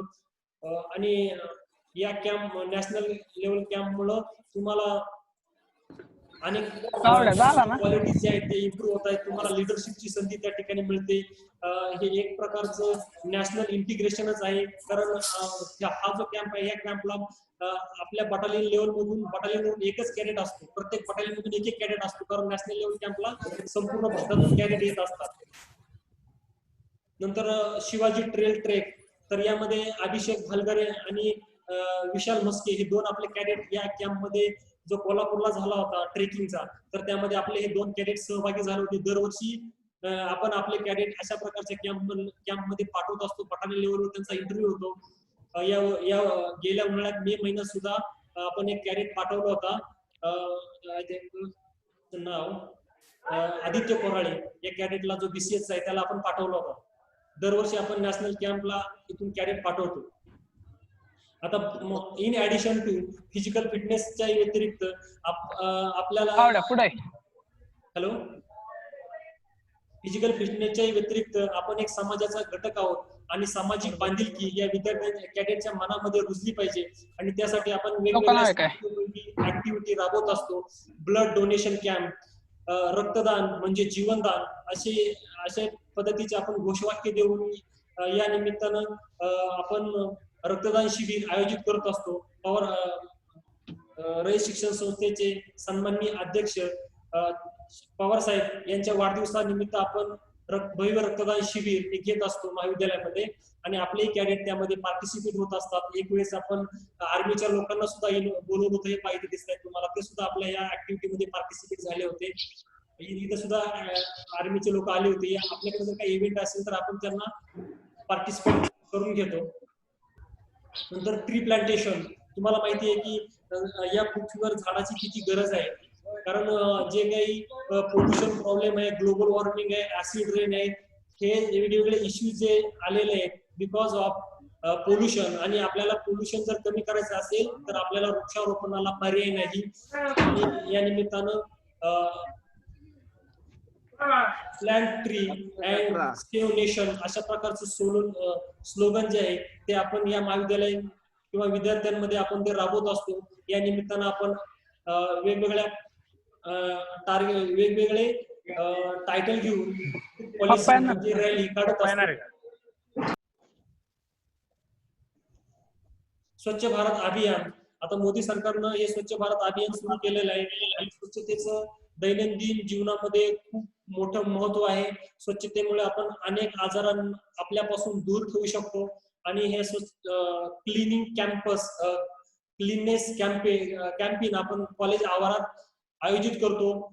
ऍडिशन आम्ही असं विद्यार्थ्यांना सांगितलं होतं की तुम्ही ज्या ठिकाणी राहता त्या ठिकाणी जे काही महापुरुषांचे पुतळे असतील त्या पुतळ्याच्या सभोवताली सुद्धा तुम्ही स्वच्छता केली पाहिजे. आणि कशा प्रकारची स्वच्छता आपले हे कॅडेट करत असतात.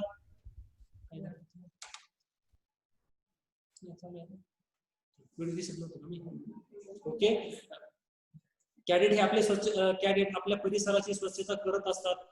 तर स्वच्छतेविषयीच जागृती या निमित्तानं विद्यार्थ्याच्या कॅडेटच्या मनामध्ये करण्याचं काम या अशा प्रकारच्या ऍक्टिव्हिटी मध्ये होत असते. आणि अशा समाजोपयोगी ऍक्टिव्हिटी ह्या आपण वर्षभर राबवत असतो. 22 सप्टेंबर निमित्त कर्मवीर जयंतीमध्ये आपण होलगा चौक मध्ये आपले कॅडेट घेऊन जातो आणि तिथं सुद्धा आपले कॅडेट कर्मवीरांना आदरांजली वाहतात. तसेच हा जो कोपऱ्यात एक फोटो आहे पहा, इथं आपले कॅडेट आहे ना, इथं खूप गर्दी झाली होती त्यावेळेस आपले कॅडेट हे रस्त्याच्या कडेला आपण उभे केले होते ट्रॅफिक कंट्रोल साठी. कारण national cadet is always ready for duty of a nation. नंतर road safety and sanitization awareness rally, ही फूड पॉलिसिंग ऍक्टिव्हिटी ही आपण महाविद्यालयामध्ये राबवली होती. रोड सेफ्टी मध्ये आपल्याला जे काही पोलीस डिपार्टमेंट आहे यांना सुद्धा आपण सहभागी करून घेतलं होतं किंवा त्यांनी आपल्याला निमंत्रित केलं की तुम्ही अशा प्रकारचा ऍक्टिव्हिटी राबवा. त्या निमित्तानं आपण ती ऍक्टिव्हिटी राबवली होती. दरवर्षी हजारो लोकांचे बळी जातात या वाहन अपघातामध्ये. आणि वाहन अपघात का होतात तर सर्वच लोक वाहतुकीच्या नियमांचे काटेकोरपणे पालन करत नाही, हे त्याच्या मुळाशी कारण आहे. आणि या निमित्तानं आपण वाहतुकीच्या नियमांविषयी जागृती करण्याचं काम केलं होतं. तसंच आपल्याही विद्यार्थ्यांना त्या निमित्तानं एक नियमांची उजळणी होते. चालताना आपलं वाहन कसं सुरक्षित असावं, आपण हेल्मेट ऑलवेज विअर हेल्मेट. आणि या निमित्तानं गेल्या वर्षी आपण महाविद्यालयामध्ये एक बाहेरची एक NGO होती, त्यांच्या निमित्तानं हेल्मेटचं वाटप सुद्धा महाविद्यालयामध्ये केलं होतं. 7 चल फूड पॉलिसिंग ऍक्टिव्हिटी, अलीकडं वृद्धाश्रमामध्ये जर तुम्ही पाहिलं तर वयोवृद्ध लोकांचं वाढतं प्रमाण. तर वयोवृद्ध लोक जे आहेत ते समाजाच्या स्वास्थ्यासाठी अत्यंत महत्वाचा रोल ते प्ले करतात. रिस्पेक्ट सिनियर सिटीजन ही स्लोगन घेऊन आपण 7 चल ऍक्टिव्हिटी म्हणजे सर्वांनीच एक साथ चालूया अशा प्रकारची आपण एक फूड पॉलिसिंग ऍक्टिव्हिटी रॅली काढली होती. आणि फिनोलिक्स पाईप आणि सकाळ उद्योग समूह यांच्या वतीनं आपण ही ऍक्टिव्हिटी घेतली होती. International yoga day, health is wealth. अलीकडच आता योगाचं महत्व हे प्रचंड वाढलेलं आहे. कारण आपल्या बैठ्या जीवनशैलीमध्ये अनेक बसण्यामुळं अनेक रोगांना आपण निमंत्रण देतो. तर दरवर्षी आपण इंटरनॅशनल योगा डे हा साजरा करतो.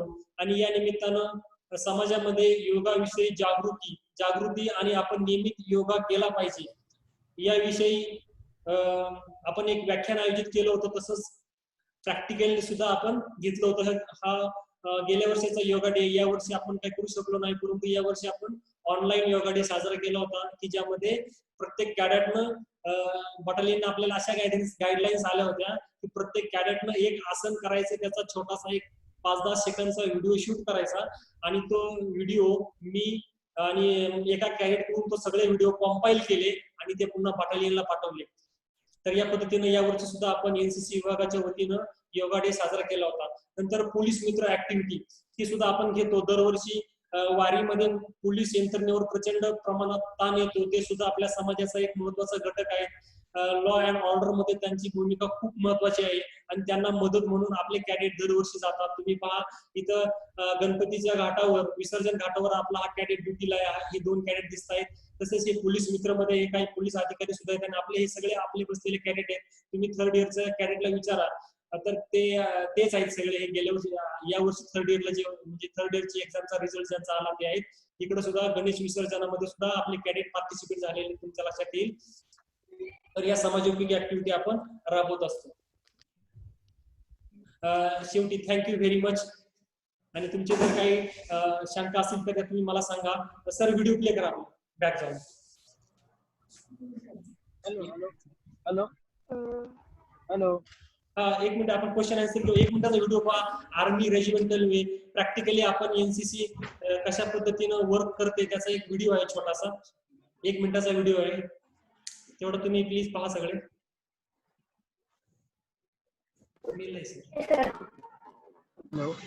हा 1च मिनिट. सर ऑर्डर घेऊन आलो.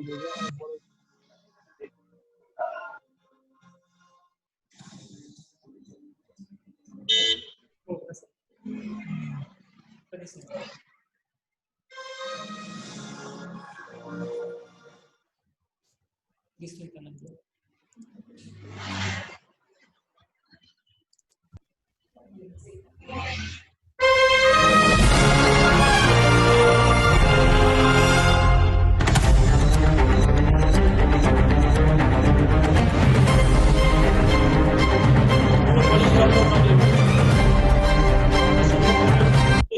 यांनी हा व्हिडिओ बनवलेला आहे. तसेच SU प्रथमेश माने यांनी हे वेगवेगळ्या अँगल न व्हिडिओ शूट केला होता. नंतर कॅडेट नितेश मुळेनं तो सगळं कंपाईल केलेला आहे, एडिटिंग केला हा व्हिडिओ.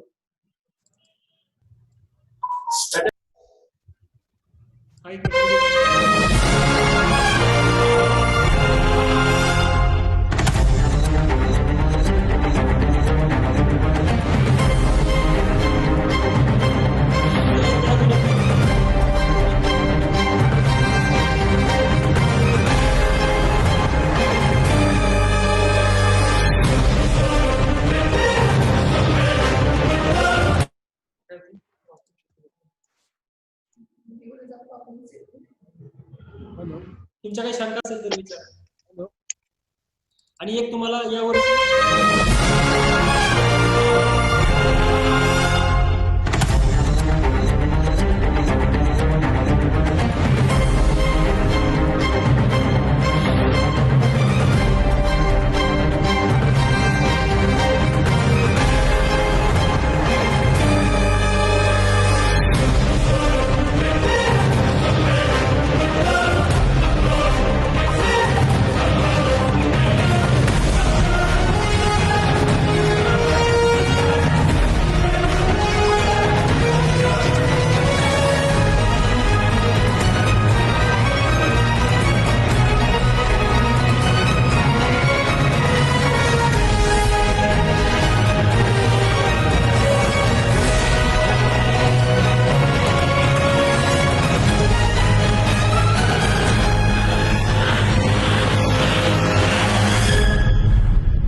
माझ्या मेल ईमेल. हॅलो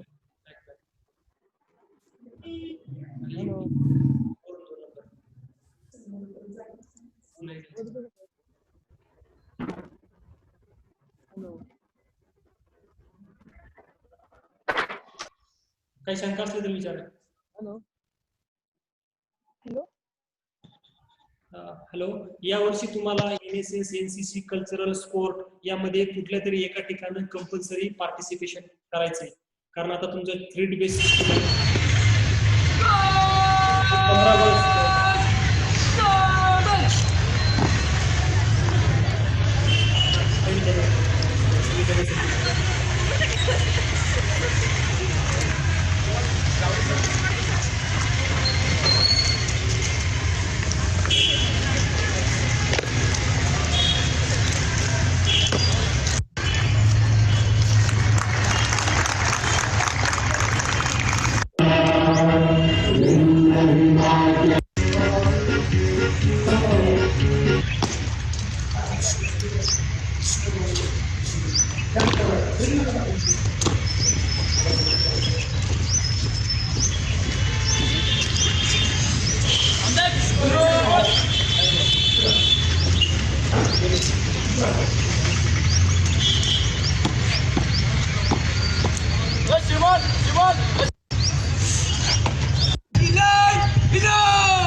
हॅलो, अरे हे चालू झालं इथं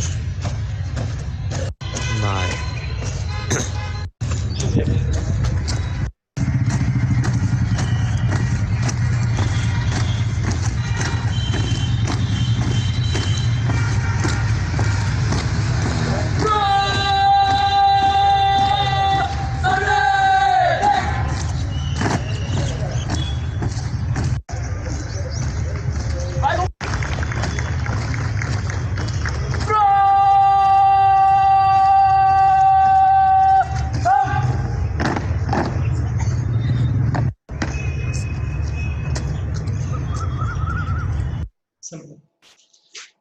हॅलो गाईड, तुम्हाला शंका असेल तर विचारा.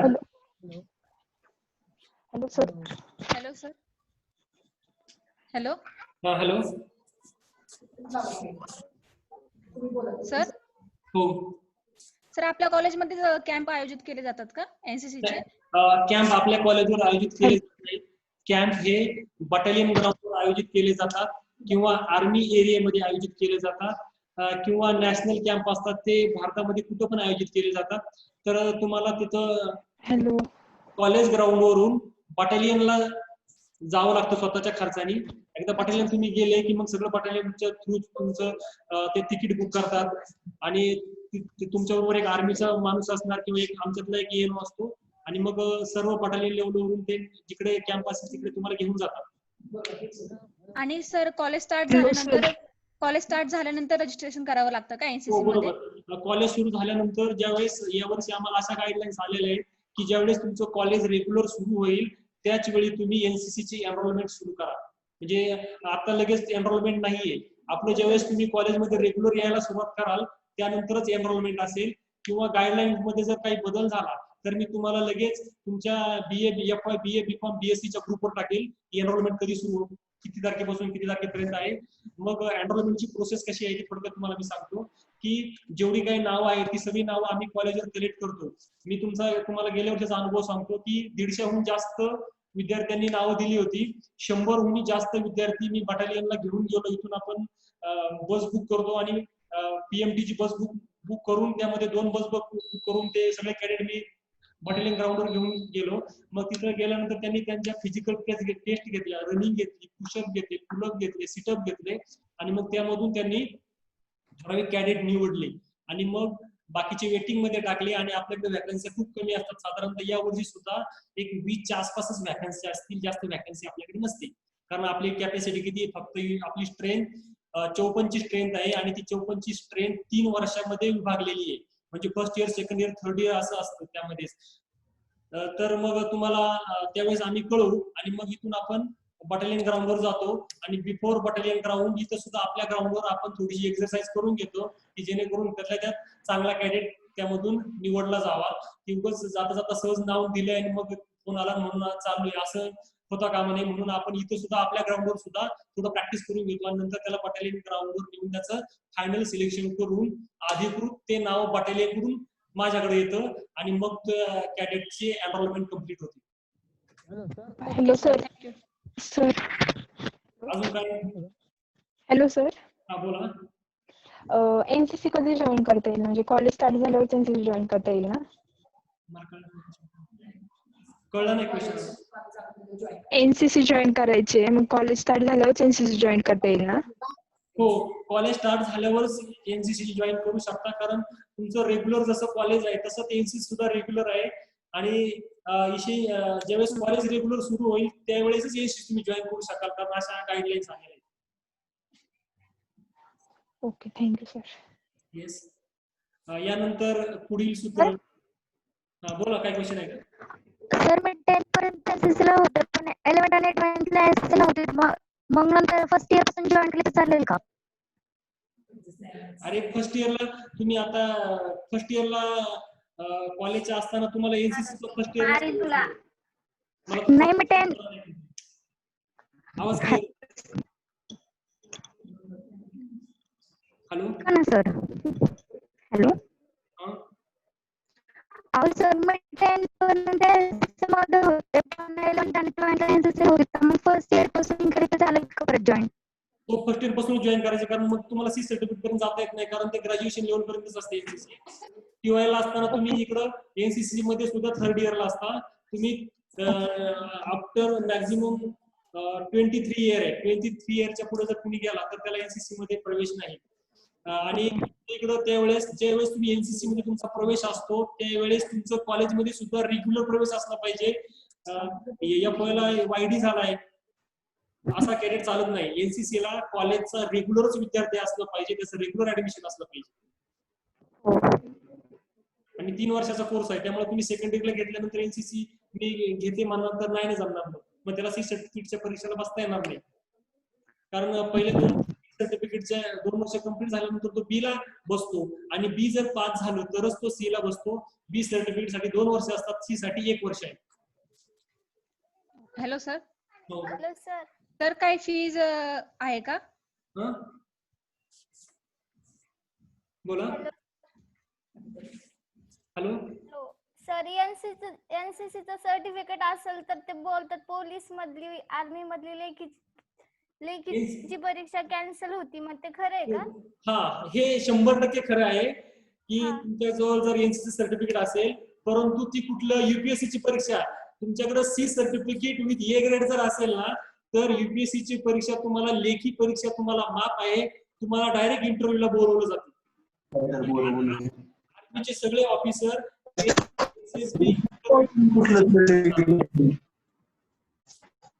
Hello. Hello sir. Hello. Hello sir. बोला. Hello sir. सर फीज काय असेल का एनसीसी साठी? तुमच्याकडून 1 रुपयाची सुद्धा फी घेतली जात नाही, त्याला कुठल्या प्रकारची फी नाही एनसीसी ला. तुम्हाला वारंवार आधीमध्ये समजा विद्यापीठाला तुम्हाला त्याचे ग्रेस मार्क आहेत ते जर घ्यायचे असेल तर तुम्हाला 20 रुपयाची त्याची पावती दिली जाते. पावती व्यतिरिक्त एनसीसी मध्ये कुठलाही तुमच्याकडून रुपया घेतला जात नाही, आणि त्याची फी अशी काही नाही, फीच नाही त्याला. फक्त तुमची एनसीसी मध्ये 3 वर्ष राहण्याची इच्छा पाहिजे, आणि तुम्ही कॅम्प केला पाहिजे, फिजिकल ट्रेनिंग घेतलं पाहिजे. फी नाही एनसीसी. हॅलो सर, आवाज येतोय का? सर एनसीसी साठी काय हाईट टायमिंग काय असतो सर? हॅलो, आवाज येतोय का?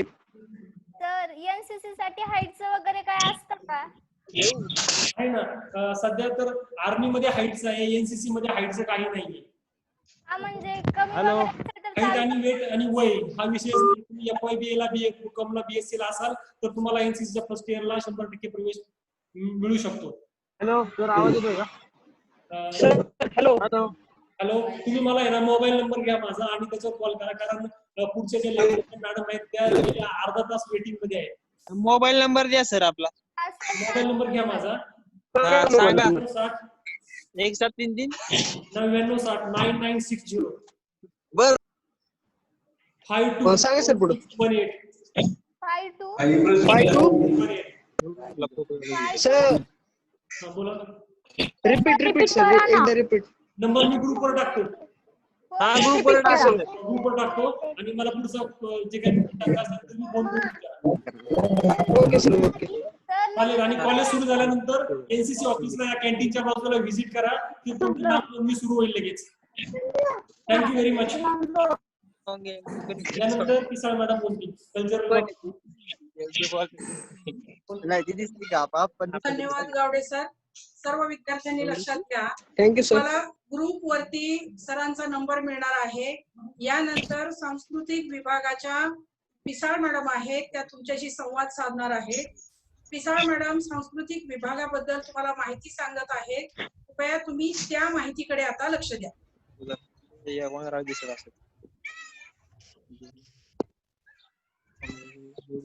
दिकीराव मला काय आयडी पासवर्ड देतो का? तुला परत चालू करायला लागला. टेलिग्राम वर पाठव की मला. काय? नाही तर व्हॉट्सअप वर पाठवतो मी.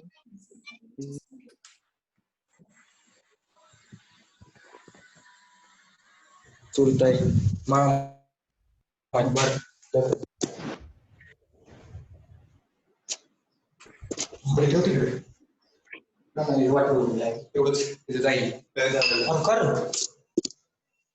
रेकॉर्डिंग बंद झाले की कस काय स्टार्ट झालंय ना सर्चिंग काहीतरी. फोन आले बंद झाला असेल. नाही मॅडम आली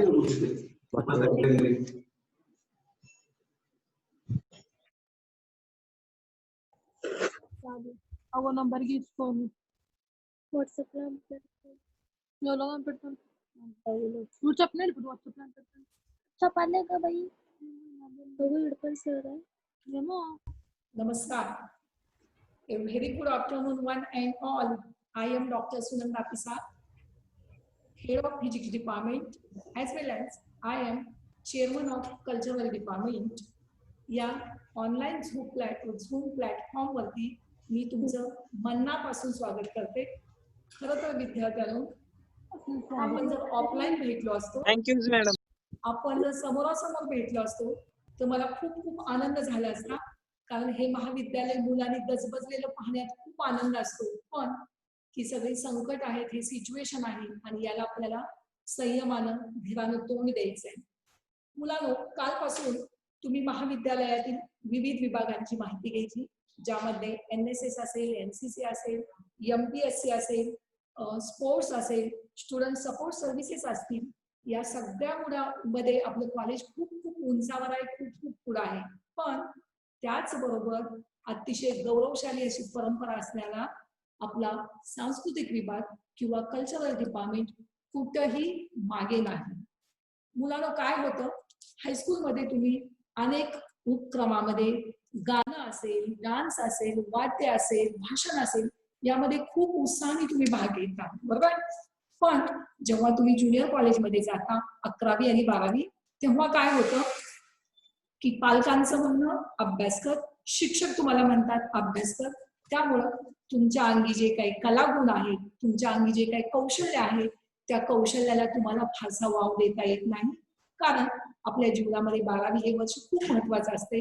त्यामुळे थोडीशी तुम्ही तुमची कला गुण 11-12वीला मागे ठेवलेली असतात. आता तुम्ही आलाय कॉलेज जीवनामध्ये. कॉलेजमध्ये येताना थोडी मनामध्ये धास्ती असते, थोडी क्युरियोसिटी असते, थोडी भीती असते. पण लक्षात ठेवा, या कॉलेजमध्ये तुमच्या अंगी जे काही कलागुण आहेत त्याला वाव देण्याची खूप मोठी संधी आहे. आता हे मी तुम्हाला इंग्लिशमध्ये वाचून दाखवते, जे मी बोललं तेच आहे. मला हेच म्हणायचं आहे की तुमचा विद्यार्थ्यांचा सर्वांगीण विकास व्हायला पाहिजे. तुमच्या अंगी जे कलागुण आहेत त्याला खूप चांगला स्कोप मिळाला पाहिजे, वाव मिळाला पाहिजे. यासाठी कॉलेजमध्ये कल्चरल असोसिएशन स्थापन केलं जातं. So cultural association is formed at the beginning of every academic year, okay? And it strives to keep spirits alive on the campus by organizing various cultural activities around the year, okay? आता कल्चरलची committee आहे, आपले honourable principal doctor Chandrakant Khilare sir यांचं नेहमी प्रोत्साहन असते, मार्गदर्शन असते, प्रेरणा असते. ते आपल्याला या कल्चरल ऍक्टिव्हिटीसाठी खूप खूप सपोर्ट करत असतात, मार्गदर्शन करत असतात. बाकीचे कमिटी मेंबर म्हणजे मी डॉक्टर सुनंदा पिसाळ चेअरमन आहे, मराठी विभागाचे राजेंद्र ठाकरे हे सर आहेत मेंबर, केमिस्ट्री विभागाच्या रंजना जाधव ह्या आहेत, पुन्हा मराठीच्या नम्रता मेस्त्री मॅडम आहेत मेंबर, आणि विश्वास देशमुख सर जे इकॉनॉमिकचे आहेत, ज्यांनी स्वतः कल्चरल गाजवले, ज्यामध्ये भाग घेतलाय, असे विश्वास देशमुख. नम्रता मेस्त्री मॅडम हे आपल्याकडे अँकरिंग मध्ये खूप एक्सपर्ट असणाऱ्या मॅडम आहेत. राजेंद्र ठाकरे यांचं भाषेवर प्रभुत्व आहे. रंजना जाधव मॅडम जरी केमिस्ट्रीचे असल्या, मी जरी फिजिक्सचे असले तरी टेक्नॉलॉजीचा आम्ही वापर करून तुम्हाला वेळोवेळी मार्गदर्शन करत असतो. आता कॉलेजमध्ये वर्षभर कोणकोणत्या ऍक्टिव्हिटी होतात हे आपण थोडक्यात पाहू. On the occasion of independence day inaugural function, उद्घाटन समारंभ हा आपण 15 ऑगस्टला घेत असतो. त्यानंतर पुढची आपली ऍक्टिव्हिटी आहे celebration of Karmaveer Jayanti week by organization of various competition. Karmaveer Jayanti ही 22 सप्टेंबरला असते. रयत शिक्षण संस्थेचे संस्थापक डॉक्टर कर्मवीर भाऊराव पाटील यांची जयंती 22 सप्टेंबरला. ज्या महामानवानी ही आपली संस्था उभा केली यांची जयंती आपण वेगवेगळ्या ऍक्टिव्हिटीनी साजरी करतो. आपण एक दिवस न घेता टोटल एक वीक, एक सप्ताह आपण सेलिब्रेट करतो, आणि त्या निमित्तानं खूप साऱ्या कॉम्पिटिशन असतात, ज्यामध्ये बेस्ट सिग्नेचर असेल, बेस्ट हँडरायटिंग असेल, गायन असेल, रांगोळी असेल, अशा खूप साऱ्या स्पर्धा या आठवड्यात घेतल्या जातात. म्हणजे 22 सप्टेंबर ते 29 सप्टेंबर. त्यानंतर पुढे ऑक्टोबरमध्ये चालू होतं participation in youth festival. Youth festival म्हणजे ज्याला युवक महोत्सव म्हणतो. हा युवक महोत्सव सावित्रीबाई फुले पुणे विद्यापीठाकडून याचं आयोजन केलं जातं. मी याविषयी पुढे तुम्हाला डिटेल बोलणार आहे. त्यानंतर पुढे celebration of birth and death anniversary of social reformers, जे मोठे महान व्यक्ती होऊन गेल्या, ज्याने आपल्या देशाला, ज्याने आपल्या राज्याला दिशा दिली, मोठे विचार दिले, त्यांची जयंती आणि पुण्यतिथी हे पण आपल्या विभागामार्फत साजरी केली जाते. Then participation in inter collegiate competition, आंतर महाविद्यालयीन स्पर्धामध्ये आपण सहभागी होतो. यामध्ये जास्तीत जास्त सहभाग आपला वक्तृत्व स्पर्धेत, इलोकेशन कॉम्पिटिशन मध्ये आपला सहभाग हा खूप मोठा असतो. पुढची ऍक्टिव्हिटी आहे पार्टिसिपेशन इन पुरुषोत्तम करंडक. मुलांनो, तुम्ही या पुरुषोत्तम करंडक विषयी खूप ऐकलं असेल. खरं तर या स्पर्धेत सहभागी होण्यासाठी 4-4, 5-5 वर्ष वाट बघावी लागते. आपण गेले 5 वर्ष प्रयत्न करत होतो, तेव्हा मागच्या वर्षी आपल्याला याच्यामध्ये जाता आलं. आणि या करंडकचं वैशिष्ट्य असं आहे, याच्यामध्ये जे विजेते होतात, जे आपले प्रशांत दामले असतील, गिरीश ओक, विक्रम गोखले, कविता लाड, ही सगळी मंडळी या पुरुषोत्तम मधून पुढे आली, ज्यांनी रंगमंच, कलामंच गाजवला. तर अशी ही पुरुषोत्तम स्पर्धा, ज्यामध्ये मागच्या वर्षी आपल्याला सहभागी होण्याचं सौभाग्य मिळालं. त्यानंतर जेव्हा एखादा कल्चरल कॉन्फरन्स असेल, इंटरनॅशनल कॉन्फरन्स असेल, NSS कॅम्प असेल, किंवा कॉलेजमध्ये एखादी विज्ञान परिषद असेल, अशा वेळी आपल्याला कल्चरल प्रोग्राम प्रेझेंट करता येतात. शिवाय वर्षाच्या शेवटी या मार्फत आपल्याला स्पर्धा घेता येतात कल्चरल विभागाच्या मार्फत, आणि आपलं गॅदरिंग सुद्धा खूप मोठं असतं. आता मी थोडक्यात काही फोटो दाखवते. खरं तर माझ्याकडे व्हिडिओ पण खूप मोठे आहे. आपल्याला टाइम लिमिट असल्यामुळे आपण याची थोडक्यात माहिती घेऊ. हा 15 ऑगस्टचा उद्घाटनपर कार्यक्रम, ज्यामध्ये police department Hadapsar, rotary club आणि आपला SM जोशी यांनी मिळून हे फंक्शन अरेंज केलं. फक्त याच्यामध्ये देशभक्तीपरच कार्यक्रम असतात, ज्यामध्ये गायन असेल, डान्स असेल, एखादी नाटिका असेल, पण देशभक्ती जागृत झाली पाहिजे, हा आपला याच्यातला उद्देश आहे. हे पुढचे एक फोटो तुम्हाला दाखवते की ज्यामध्ये आपण शिवाजी महाराजांची जयंती साजरी केली. अशीच आपल्या कॉलेजच्या पोर्चमध्ये आपण फोटो लावतो. फोटोला हार घालण्याचा कार्यक्रम प्रिन्सिपल मोठी मंडळी करतात. याच्या निमित्तानं उत्स्फूर्तपणे एखादा मुलगा बोलतो, तुमचे टीचर त्याविषयी थोडीशी माहिती देतात, आणि कुणालाही बंधन नाही. ज्याला वाटेल की मला 2 शब्द बोलायचं याविषयी, त्या सगळ्यांना आपण फ्रीडम देतो, आणि तो मुलगा इथे येऊन आपलं मन मोकळं करू शकतो. ह्या महान नेत्यांना आदरांजली वाहू शकतो. पुढे बघा मुलांनो, आपल्याकडे एक इंटरनॅशनल कॉन्फरन्स होती आणि त्या इंटरनॅशनल कॉन्फरन्स मध्ये जो पहिला फोटो आहे तिथे आपल्या मुलांनी परफॉर्मन्स दाखवला. फोक डान्स म्हणजे ज्याला लोकनृत्य म्हणतो, तो इंटरनॅशनल कॉन्फरन्स मध्ये दाखवला गेला. तो डान्स इतका लोकांना आवडला, तो लोक इतकी उत्साहित झाली की त्या बाहेरचे जे डेलिगेट आले होते, फॉरेन डेलिगेट, ते म्हटले की आम्हाला तुमच्याकडून काहीतरी शिकायचं आहे. आणि एका दिवसात तेही शिकले आणि त्या मंडळींनी काहीतरी प्रेझेंटेशन केलेलं तुम्हाला दुसऱ्या फोटोमध्ये दिसतंय. त्यानंतर स्पोर्ट्स डे निमित्ताने ही कॉम्पिटिशन आहे. याच्यामध्ये वेगवेगळ्या याच्यामध्ये आपण स्पोर्ट्स डेला थोडं मी पण घेतो गोष्टी, पण तरी आपलं याच्यावर कंट्रोल असतं, ह्याच्यावर आपण आधी सिलेक्शन करत असतो. बघा हे फोटो तुम्हाला काय दाखवतोय, आपलं जेव्हा अॅन्युअल गॅदरिंग आहे तेव्हा केवढा मोठा प्रतिसाद आहे. आमच्या मुली बघतानाच आमचे डोळे फिरतात, इतक्या उत्साहाने, इतक्या आनंदाने, इतक्या वेल ड्रेस अशा छानशा येतात. आणि मुलांचीही तीच गोष्ट आहे, मुलंही चांगल्या पोशाखात येतात आणि हा प्रोग्राम आहे ह्याला भरभरून प्रतिसाद देतात. कॉलेजची परंपरा अशी, कुठेही दंगा होत नाही, कुठेही गोंधळ होत नाही, फक्त प्रतिसाद, उत्तम प्रतिसाद देणारी अशी रसिक मुलं आपल्या कॉलेजला आहेत. आणि मला खात्री आहे की हीच परंपरा तुम्ही विद्यार्थी पुढे दाखवणार आहात. हा एक पुरुषोत्तम ट्रॉफी मध्ये आपण जेव्हा सहभागी झालो तेव्हा हे आपले विद्यार्थी आहेत बघा. तो पुरुषोत्तम करंडक पुण्यामध्ये आयोजित केला जातो, त्यातला हा एक फोटो किंवा क्षण दाखवला गेला आहे. आता मला वळायचं आहे, ते कुठे वळायचं आहे बघा, युथ फेस्टिवल कडे. ओके, तर युथ फेस्टिवल हा सावित्रीबाई फुले पुणे विद्यापीठाकडून आयोजन केलेली भयंकर मोठी ऍक्टिव्हिटी आणि जे तुम्हाला सगळ्या लेवलला व्यासपीठ उपलब्ध करून देते. यामध्ये युथ फेस्टिवल मध्ये कोणकोणत्या ऍक्टिव्हिटी असतात? Music, dance, theatre, fine art, literary event म्हणजे संगीत, नृत्य, रंगमंचीय कला, ललित कला आणि वाङ्मयीन कला इतक्या कला प्रकारांना संधी देण्यासाठी या स्पर्धा घेतल्या जातात. आपण पहिली गोष्ट बघूया जी यामध्ये म्युझिक आहे. Classical vocal solo, classical instrumental solo, light vocal, western vocal, Indian group song, western group song and folk orchestra. म्हणजे बघा, सुगम संगीत असते, भारतीय समूह गीत असते, पाश्चिमात्य समूह गीत असेल, तुमची वेगवेगळी स्वरवाद्य आणि तालवाद्य, स्वरवाद्य आणि तालवाद्य, तबला, पेटी यासारखी सगळी, ताशा यासारखी सगळी वाद्य आहेत. ओके, तुमचा आणखी बऱ्याच गोष्टी ज्याच्यामध्ये वेगवेगळ्या प्रकारची जी वाद्य आहे ते सगळ्या वाद्यांचा याच्यामध्ये समावेश केलाय. पाश्चिमात्य गाणं आहे आणि फोक ऑर्केस्ट्रा. हा फोक ऑर्केस्ट्रा मध्ये आपलं कॉलेज सुपेरियर आहे. आपल्या कॉलेजने अक्षरशः पाठ थोपटून घेतले.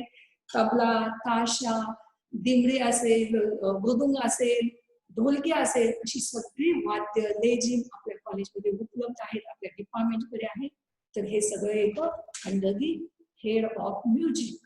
नेक्स्ट, डान्स मध्ये कोणते प्रकार येतात? Classical dance and folk and tribal dance. Classical dance मध्ये एक व्यक्ती आणि तिला अकंपनिष्ठ साथ देणाऱ्या 3 व्यक्ती. फोक आणि ट्रायबल डान्स जो आदिवासी नृत्य आहे त्याच्यामध्ये 10 विद्यार्थी सहभागी होऊ शकतात आणि 5 विद्यार्थी त्यांना साथ देऊ शकतात. पुढचा आहे वाङ्मयीन प्रकार. वाङ्मयीन प्रकारमध्ये 3 इव्हेंट आहेत. पहिला आहे तो क्विज, प्रश्नमंजुषा. दुसरा आहे इलोक्रेशन, वक्तृत्व स्पर्धा. आणि तिसरे आहे डिबेट म्हणजे वाद विवाद स्पर्धा. आपल्याकडे विषय दिले जातात, युनिव्हर्सिटी विषय डिक्लेअर करते आणि त्या विषयावर तुम्हाला वेगवेगळे सादरीकरण करायचं आहे. इलोकेशन असेल, क्विज असेल किंवा डिबेट असेल. ओके, पुढची जी स्पर्धा आहे ती फाईन आर्ट. याच्यामध्ये कोणकोणत्या गोष्टी येतात बघा. स्पॉट पेंटिंग म्हणजे वेळेवर तुम्हाला एखादी थीम दिली जाते की बघा तुम्ही कॉलेजकडे बघताय, कॉलेजच्या पुढे तुम्हाला ही थीम दिसते, ही थीम बघायची आणि तुम्ही पेंटिंग करायचं. It is called as spot painting. Rangoli, रांगोळीसाठी काही विषय दिलेले असतात. रांगोळी ही आपली डॉट किंवा टिपक्यांच्या रांगोळीला फार महत्व नसते, तर फ्री हँडपणे काढलेल्या रांगोळीला तिथे वेटेज असते. त्यानंतर कोलाज. कोलाज म्हणजे काय बघा, आम्ही तुम्हाला फक्त पेपर देतो, वर्तमानपत्र पेपर देतो आणि एक कात्र देतो आणि एक थीम देतो. त्या पेपरचे छोटे छोटे तुकडे करून दिलेल्या थीम वरती चिटकून तुम्ही एक सुंदर डिझाईन तयार करायचं आणि त्याची स्पर्धा असते, which is called as collage. Next, clay modelling लहानपणी कुठेतरी तुम्ही आपण लहानपणी फळांची, कुठे छोटी चूल, कुठे काय, कुठे गणपती, अशा गोष्टी आपण शिकलेल्या असतो. पण काही मुलं याच्यामध्ये कौशल्य मिळवतात, पुढे जातात. तर क्ले मॉडेलिंग ही सुद्धा स्पर्धा आहे. पुढचं आहे कार्टुनिंग, कार्टून तयार करायचं. इन्स्टॉलेशन म्हणजे काय, तर ते सांगतात की कॉलेजच्या कॅम्पसमध्ये तुम्हाला ज्या ज्या वस्तू दिसत आहेत, ज्या मोडक्या तुटक्या फुटक्या कशाही असू द्या, त्या वस्तू सगळ्या तुम्ही गोळा करा. एक थीम दिली जाते आणि त्या वस्तूंचा योग्य वापर करून तुम्ही एक सुंदर गोष्ट तयार करा. याला म्हटलं नाही, ते कोलाज आहे, कोलाज. त्याला म्हटलं जातं इन्स्टॉलेशन. नेक्स्ट आहे स्पॉट फोटोग्राफी. तुम्हाला सांगितलं जातं की तुम्ही तुमचा कॅमेरा वापरा, त्या कॅमेराला लिमिट आहे, कोणता कॅमेरा वापरायचा, किती वेळात फोटो काढायचा, परीक्षकांच्या समोर फोटो काढायची, त्याची सॉफ्ट कॉपी, त्याची हार्ड कॉपी सबमिट करायची. हा एक प्रकार आहे. आणि पुढे आहे पोस्टर मेकिंग. पोस्टर, सगळ्यांना पोस्टरसाठी वेगवेगळे कलर अलाउड असतात.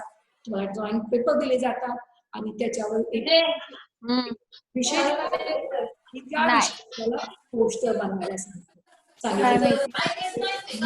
कलामध्ये इतक्या सगळ्या गोष्टी येतात.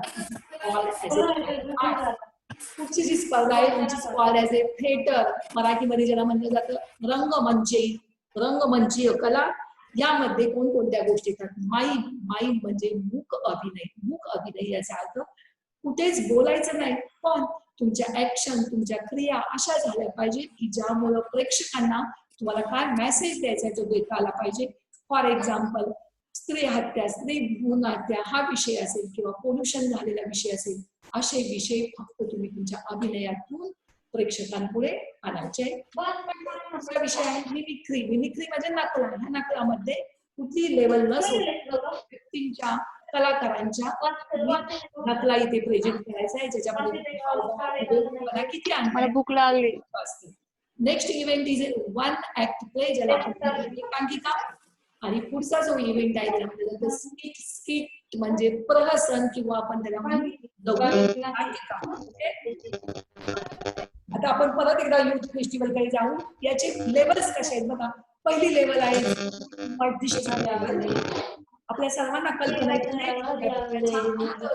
3 जिल्हे येतात, नगर, नाशिक आणि पुणे जिल्हा. Please silence. ज्याने कोणी अनम्यूट झालंय ते परत म्यूट व्हायचंय त्यांनी. प्लीज 5 मिनिटे आपल्याकडे. 5 मिनिटांमध्ये आपण आपल्या लेवलकडे जाऊ. तू आवाज येईल. आपण आपल्या लेवलकडे जाऊ. पहिली लेवल असते युथ फेस्टिवल साठी झोनल किंवा डिस्ट्रिक्ट लेवल. म्हणजे पुणे जिल्ह्यातली एक स्पर्धा होते, नगर जिल्ह्यामधल्या अनेक कॉलेज स्पर्धा होते आणि नाशिक जिल्ह्यामधले जे अनेक महाविद्यालय त्यांची स्पर्धा होते. आता फक्त काय होतं, पुणे जिल्हा खूप मोठा असल्यामुळे त्याचे 3 विभाग केले. म्हणजे पुणे जिल्ह्यात 3 ठिकाणी स्पर्धा, नाशिक जिल्ह्यात 1 ठिकाणी आणि नगर जिल्ह्यामध्ये ही स्पर्धा होते. या स्पर्धेत जे जे पहिले 3 संघ येतात त्या संघांना पुन्हा कुठे बोलवलं जातं? पुणे विद्यापीठामध्ये. सावित्रीबाई पुणे विद्यापीठामध्ये बोलवलं जातं. ती झाली त्यांची युनिव्हर्सिटी लेवल कॉम्पिटिशन. त्या स्पर्धेत जे जे संघ पहिले येतील तिथे काय करतात बघा. SM जोशी कॉलेजचा एखादा विद्यार्थी आउटस्टँडिंग वाटला की तो घेतात, इंदापूर कॉलेजचा घेतात, नाशिक मधून घेतात. वेगवेगळ्या महाविद्यालयातली जी जी मुलं आउटस्टँडिंग वाटते, त्यांच्याकडे खूप चांगली कला वाटते, अशी सगळी मुलं एकत्र कलेक्ट करून त्यांची एक टीम केली जाते. त्या टीमला विद्यापीठामध्ये प्रशिक्षण दिलं जातं आणि ती टीम विद्यापीठाचं प्रतिनिधित्व करते आणि त्या टीमला स्टेट लेवलकडे पाठवलं जातं. ही जी स्टेट लेवलची स्पर्धा ह्याला म्हणलं जातं इंद्रधनुष्य कॉम्पिटिशन. म्हणजे zonal level, university level, state level. काही वेळा असं होतं की स्टेट लेवल काही मुलांना युनिव्हर्सिटी लेवलमध्ये जी चांगली मुलं आहेत, आउटस्टँडिंग परफॉर्मन्स असणाऱ्या मुलांना डायरेक्ट वेस्ट झोन मध्ये सिलेक्ट केले जातं. त्या वेस्ट झोन मध्ये काय येतं? वेस्ट झोन मध्ये 5 राज्य येतात. गोवा, महाराष्ट्र, दीव दमण, राजस्थान आणि गुजरात. ही सगळ्या राज्यांची मिळून एक स्पर्धा असते ज्याला म्हटलं जातं वेस्ट झोन. ह्या वेस्ट झोन मधून जी टीम पुढे येईल त्याला कुठे जाता येतं? नॅशनल लेवलला. आणि नॅशनल लेवल मधून जी टीम पुढे जाईल त्याला इंटरनॅशनल लेवलला. इतक्या सगळ्या लेवल्स तुम्हाला कल्चरल विभागामधून आहेत आणि इतके सगळे इव्हेंट आहेत म्हणजे तुम्हाला काय नाही असं नाही. अगदी मातीकाम पासून उत्तम डान्स करण्यापर्यंत तुम्हाला संधी मिळणार आहे. हे या निमित्ताने तुम्ही लक्षात घ्या. मी 2 मिनिटांमध्ये सगळे फोटो दाखवते. हे विभागीय लेवलला आपल्या मुलांनी परफॉर्म केलेलं आहे. याला आपण म्हणतो स्किट, लघु नाटिका. वेस्ट झोन मध्ये ही जी टीम आहे, या टीम मध्ये आपले 5 विद्यार्थी परफॉर्म करतायत. सॉरी, वेस्ट झोन नाही, ही युनिव्हर्सिटी लेवलची स्पर्धा आहे. याच्यामध्ये आपल्या कॉलेजचे विद्यार्थी परफॉर्म करतायत. याच्या पुढे आहे तो वेस्ट झोन. ह्या वेस्ट झोन मध्ये विविध महाविद्यालयातली 10 मुलं सिलेक्ट केले. त्यापैकी आपल्या SM जोशी कॉलेजचे 3 विद्यार्थी समाविष्ट झाले. हे जे 3 विद्यार्थी होते या वेस्ट झोन मधून, ते विद्यार्थ्यांची टीम जिंकली आणि ते विद्यार्थी कुठे गेले बघा, नॅशनल लेवलला हे विद्यार्थी गेले. एक विद्यार्थी आहे सूरज खंडेकर, दुसरा आहे केदार देसाई, त्यानंतरचा मुलगा आहे सौगंध कापसे. हे तिन्ही मुलं नॅशनल लेवल मध्ये आपलं प्रेझेंटेशन करण्यासाठी पुढे गेलेली होती. हे मला या निमित्ताने सांगायचं आहे. तर मागच्या वर्षी काय झालं बघा, मागच्या वर्षी विभागीय लेवलला आपला पहिला नंबर आला. त्याला म्हणलं जातं की जनरल चॅम्पियनशिप, सर्वसाधारण विजेते पद विभागीय लेवलला आपल्याला मिळालं होतं. ओके, ते पद कशाने मिळतं की तुमची मुलं जास्तीत जास्त इव्हेंट मध्ये सहभागी झाली पाहिजेत आणि जास्तीत जास्त इव्हेंट मध्ये त्यांना प्राइज मिळालं पाहिजे. म्हणजे बघा, जिल्हास्तरीय आपल्याला पहिलं प्राइज होतं.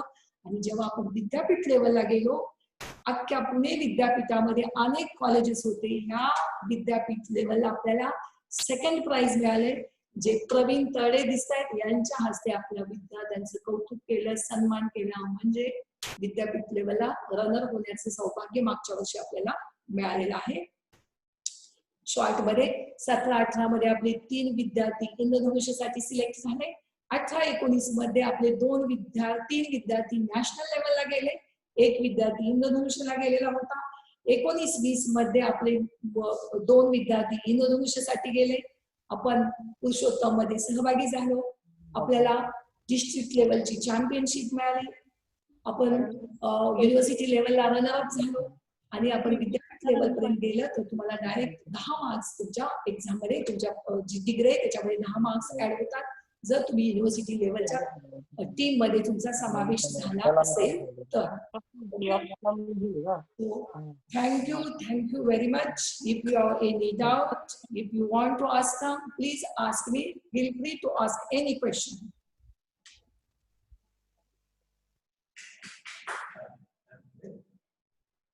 मुलांना काय बोलायचंय का? भूक लागली आता?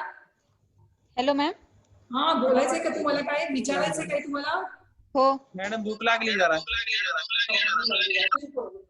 मॅडम, जायचं का? Hello ma'am. हा, बोला बोला. मॅम, पुरुषोत्तम करंडक साठी या वेळेस आपलं कॉलेज म्हणजे स्कोप आहे का आपल्या कॉलेजला या वेळेस? पुरुषोत्तम करंडकची सुरुवात ही आपल्याला ऑगस्ट मध्ये नोटिफिकेशन येतं पुरुषोत्तम करंडकचं, आणि विद्यापीठाचं नोटिफिकेशन आपल्याला सप्टेंबर मध्ये येतं, बरोबर. पण यावर्षी तुम्ही सगळे जाणताच आहात, अनेक गोष्टीवर बंधन आहेत. ओके, अनेक गोष्टीवर बंधन आहेत. गॅदरिंग, सांस्कृतिक कार्यक्रमाला सध्या तरी परमिशन नाही, त्यामुळं त्याची नोटिफिकेशन आलेली नाही. पण जेव्हा नोटिफिकेशन येईल तेव्हा जरूर आपण त्याच्यामध्ये पार्टिसिपेट होणार आहोत. यासाठी आपण बाहेरची प्रोफेशनल व्यक्ती बोलवतो. ते 1-1 महिन्यासाठी प्रॅक्टिस करतो आपण, 4-4, 5-5 तास. मग आपल्याला तिथे प्रवेश मिळत असतो. ठीक आहे. आणि मॅम हा, बोला. मॅम, या वेळेस गॅदरिंग आणि दुसरे कल्चरल ऍक्टिव्हिटी होतीलच ना, म्हणजे कोरोनामुळे? अरे जे बघा, तुम्ही तर सगळं स्टॉप आहे सध्या, कॉलेजेस स्टॉप आहे तर सगळ्याच गोष्टी थांबले. कॉलेज कधी चालू होणार आहे तेव्हा अरे आपण आशावादी राहू, आपण अशी देवाकडे प्रार्थना करू की हे सगळं संकट लवकर जाऊ दे आणि आम्हाला आमच्या मॅडमला भेटू दे, आमच्या सरांना भेटू दे. मला असं वाटतं की मला माझ्या मुलाला प्रत्यक्ष भेटावं, तर लवकरच हे संकट होईल. आणि जेव्हा चालू होईल हे सगळं, तेव्हा आपण या सगळ्या गोष्टींना, तुमच्याकडे जे कलागुण आहेत त्यांना डेफिनेटली वाव देणार आहोत. मॅडम, EBC फॉर्म बद्दल सांगा काहीतरी. हा, रिपीट, सॉरी.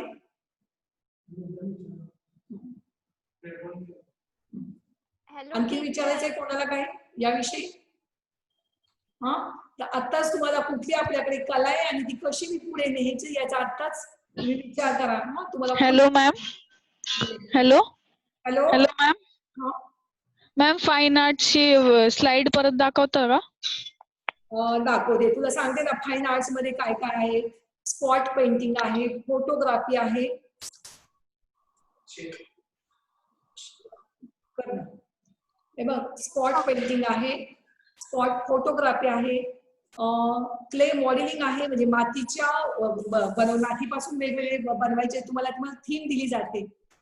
कोलाज आहे, कार्टुनिंग आहे, या सगळ्या गोष्टी तुमच्याकडे फाईन आर्ट्स मध्ये आहे. एक मिनिट. तू मागे का जात नाही? तरी मागे का?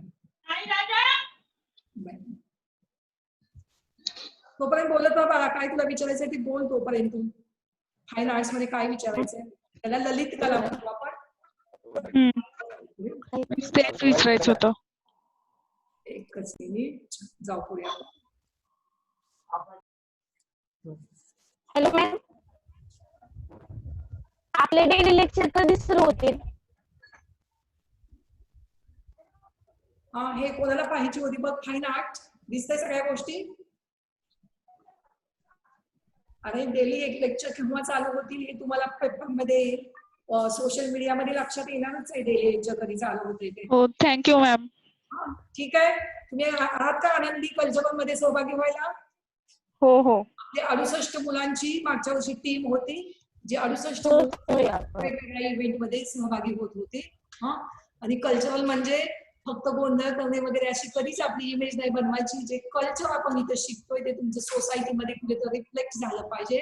सोसायटीमध्ये तुम्ही सपोर्टिव्ह राहिलं पाहिजे, इनिशिएटिव्ह राहिलं पाहिजे. आणि या सगळ्या गोष्टी तुमच्याकडून घडो यासाठी मी तुम्हाला शुभेच्छा देते. माननीय प्राचार्यांनी आपल्याला ही संधी दिली तुमच्याशी बोलण्यासाठी, त्यासाठी मी माननीय प्राचार्य खिलारी सर यांचे खूप खूप आभार मानते.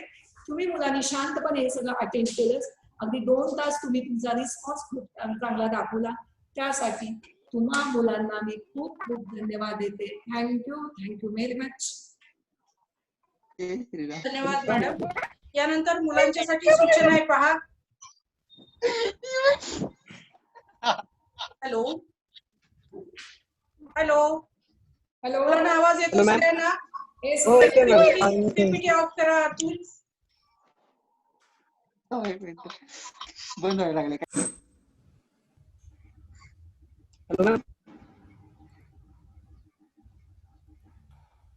मॅडम अनम्यूट व्हा.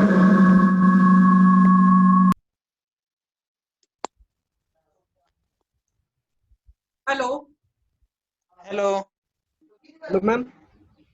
हॅलो. सर्व मुलांच्यासाठी सूचना आहे. उद्या सुद्धा अशाच पद्धतीचं 11:30 वाजता आपल्याकडे लेक्चर सिरीज सुरू होईल. त्या निमित्तानं तुम्ही सगळ्यांनी 11:30च्या मेसेजची वाट पाहायची आहे आणि पुन्हा एकदा जॉईन व्हायचंय.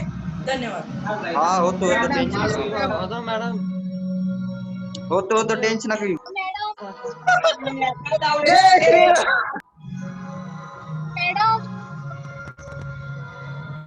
अतुल ऑफ करा सगळं.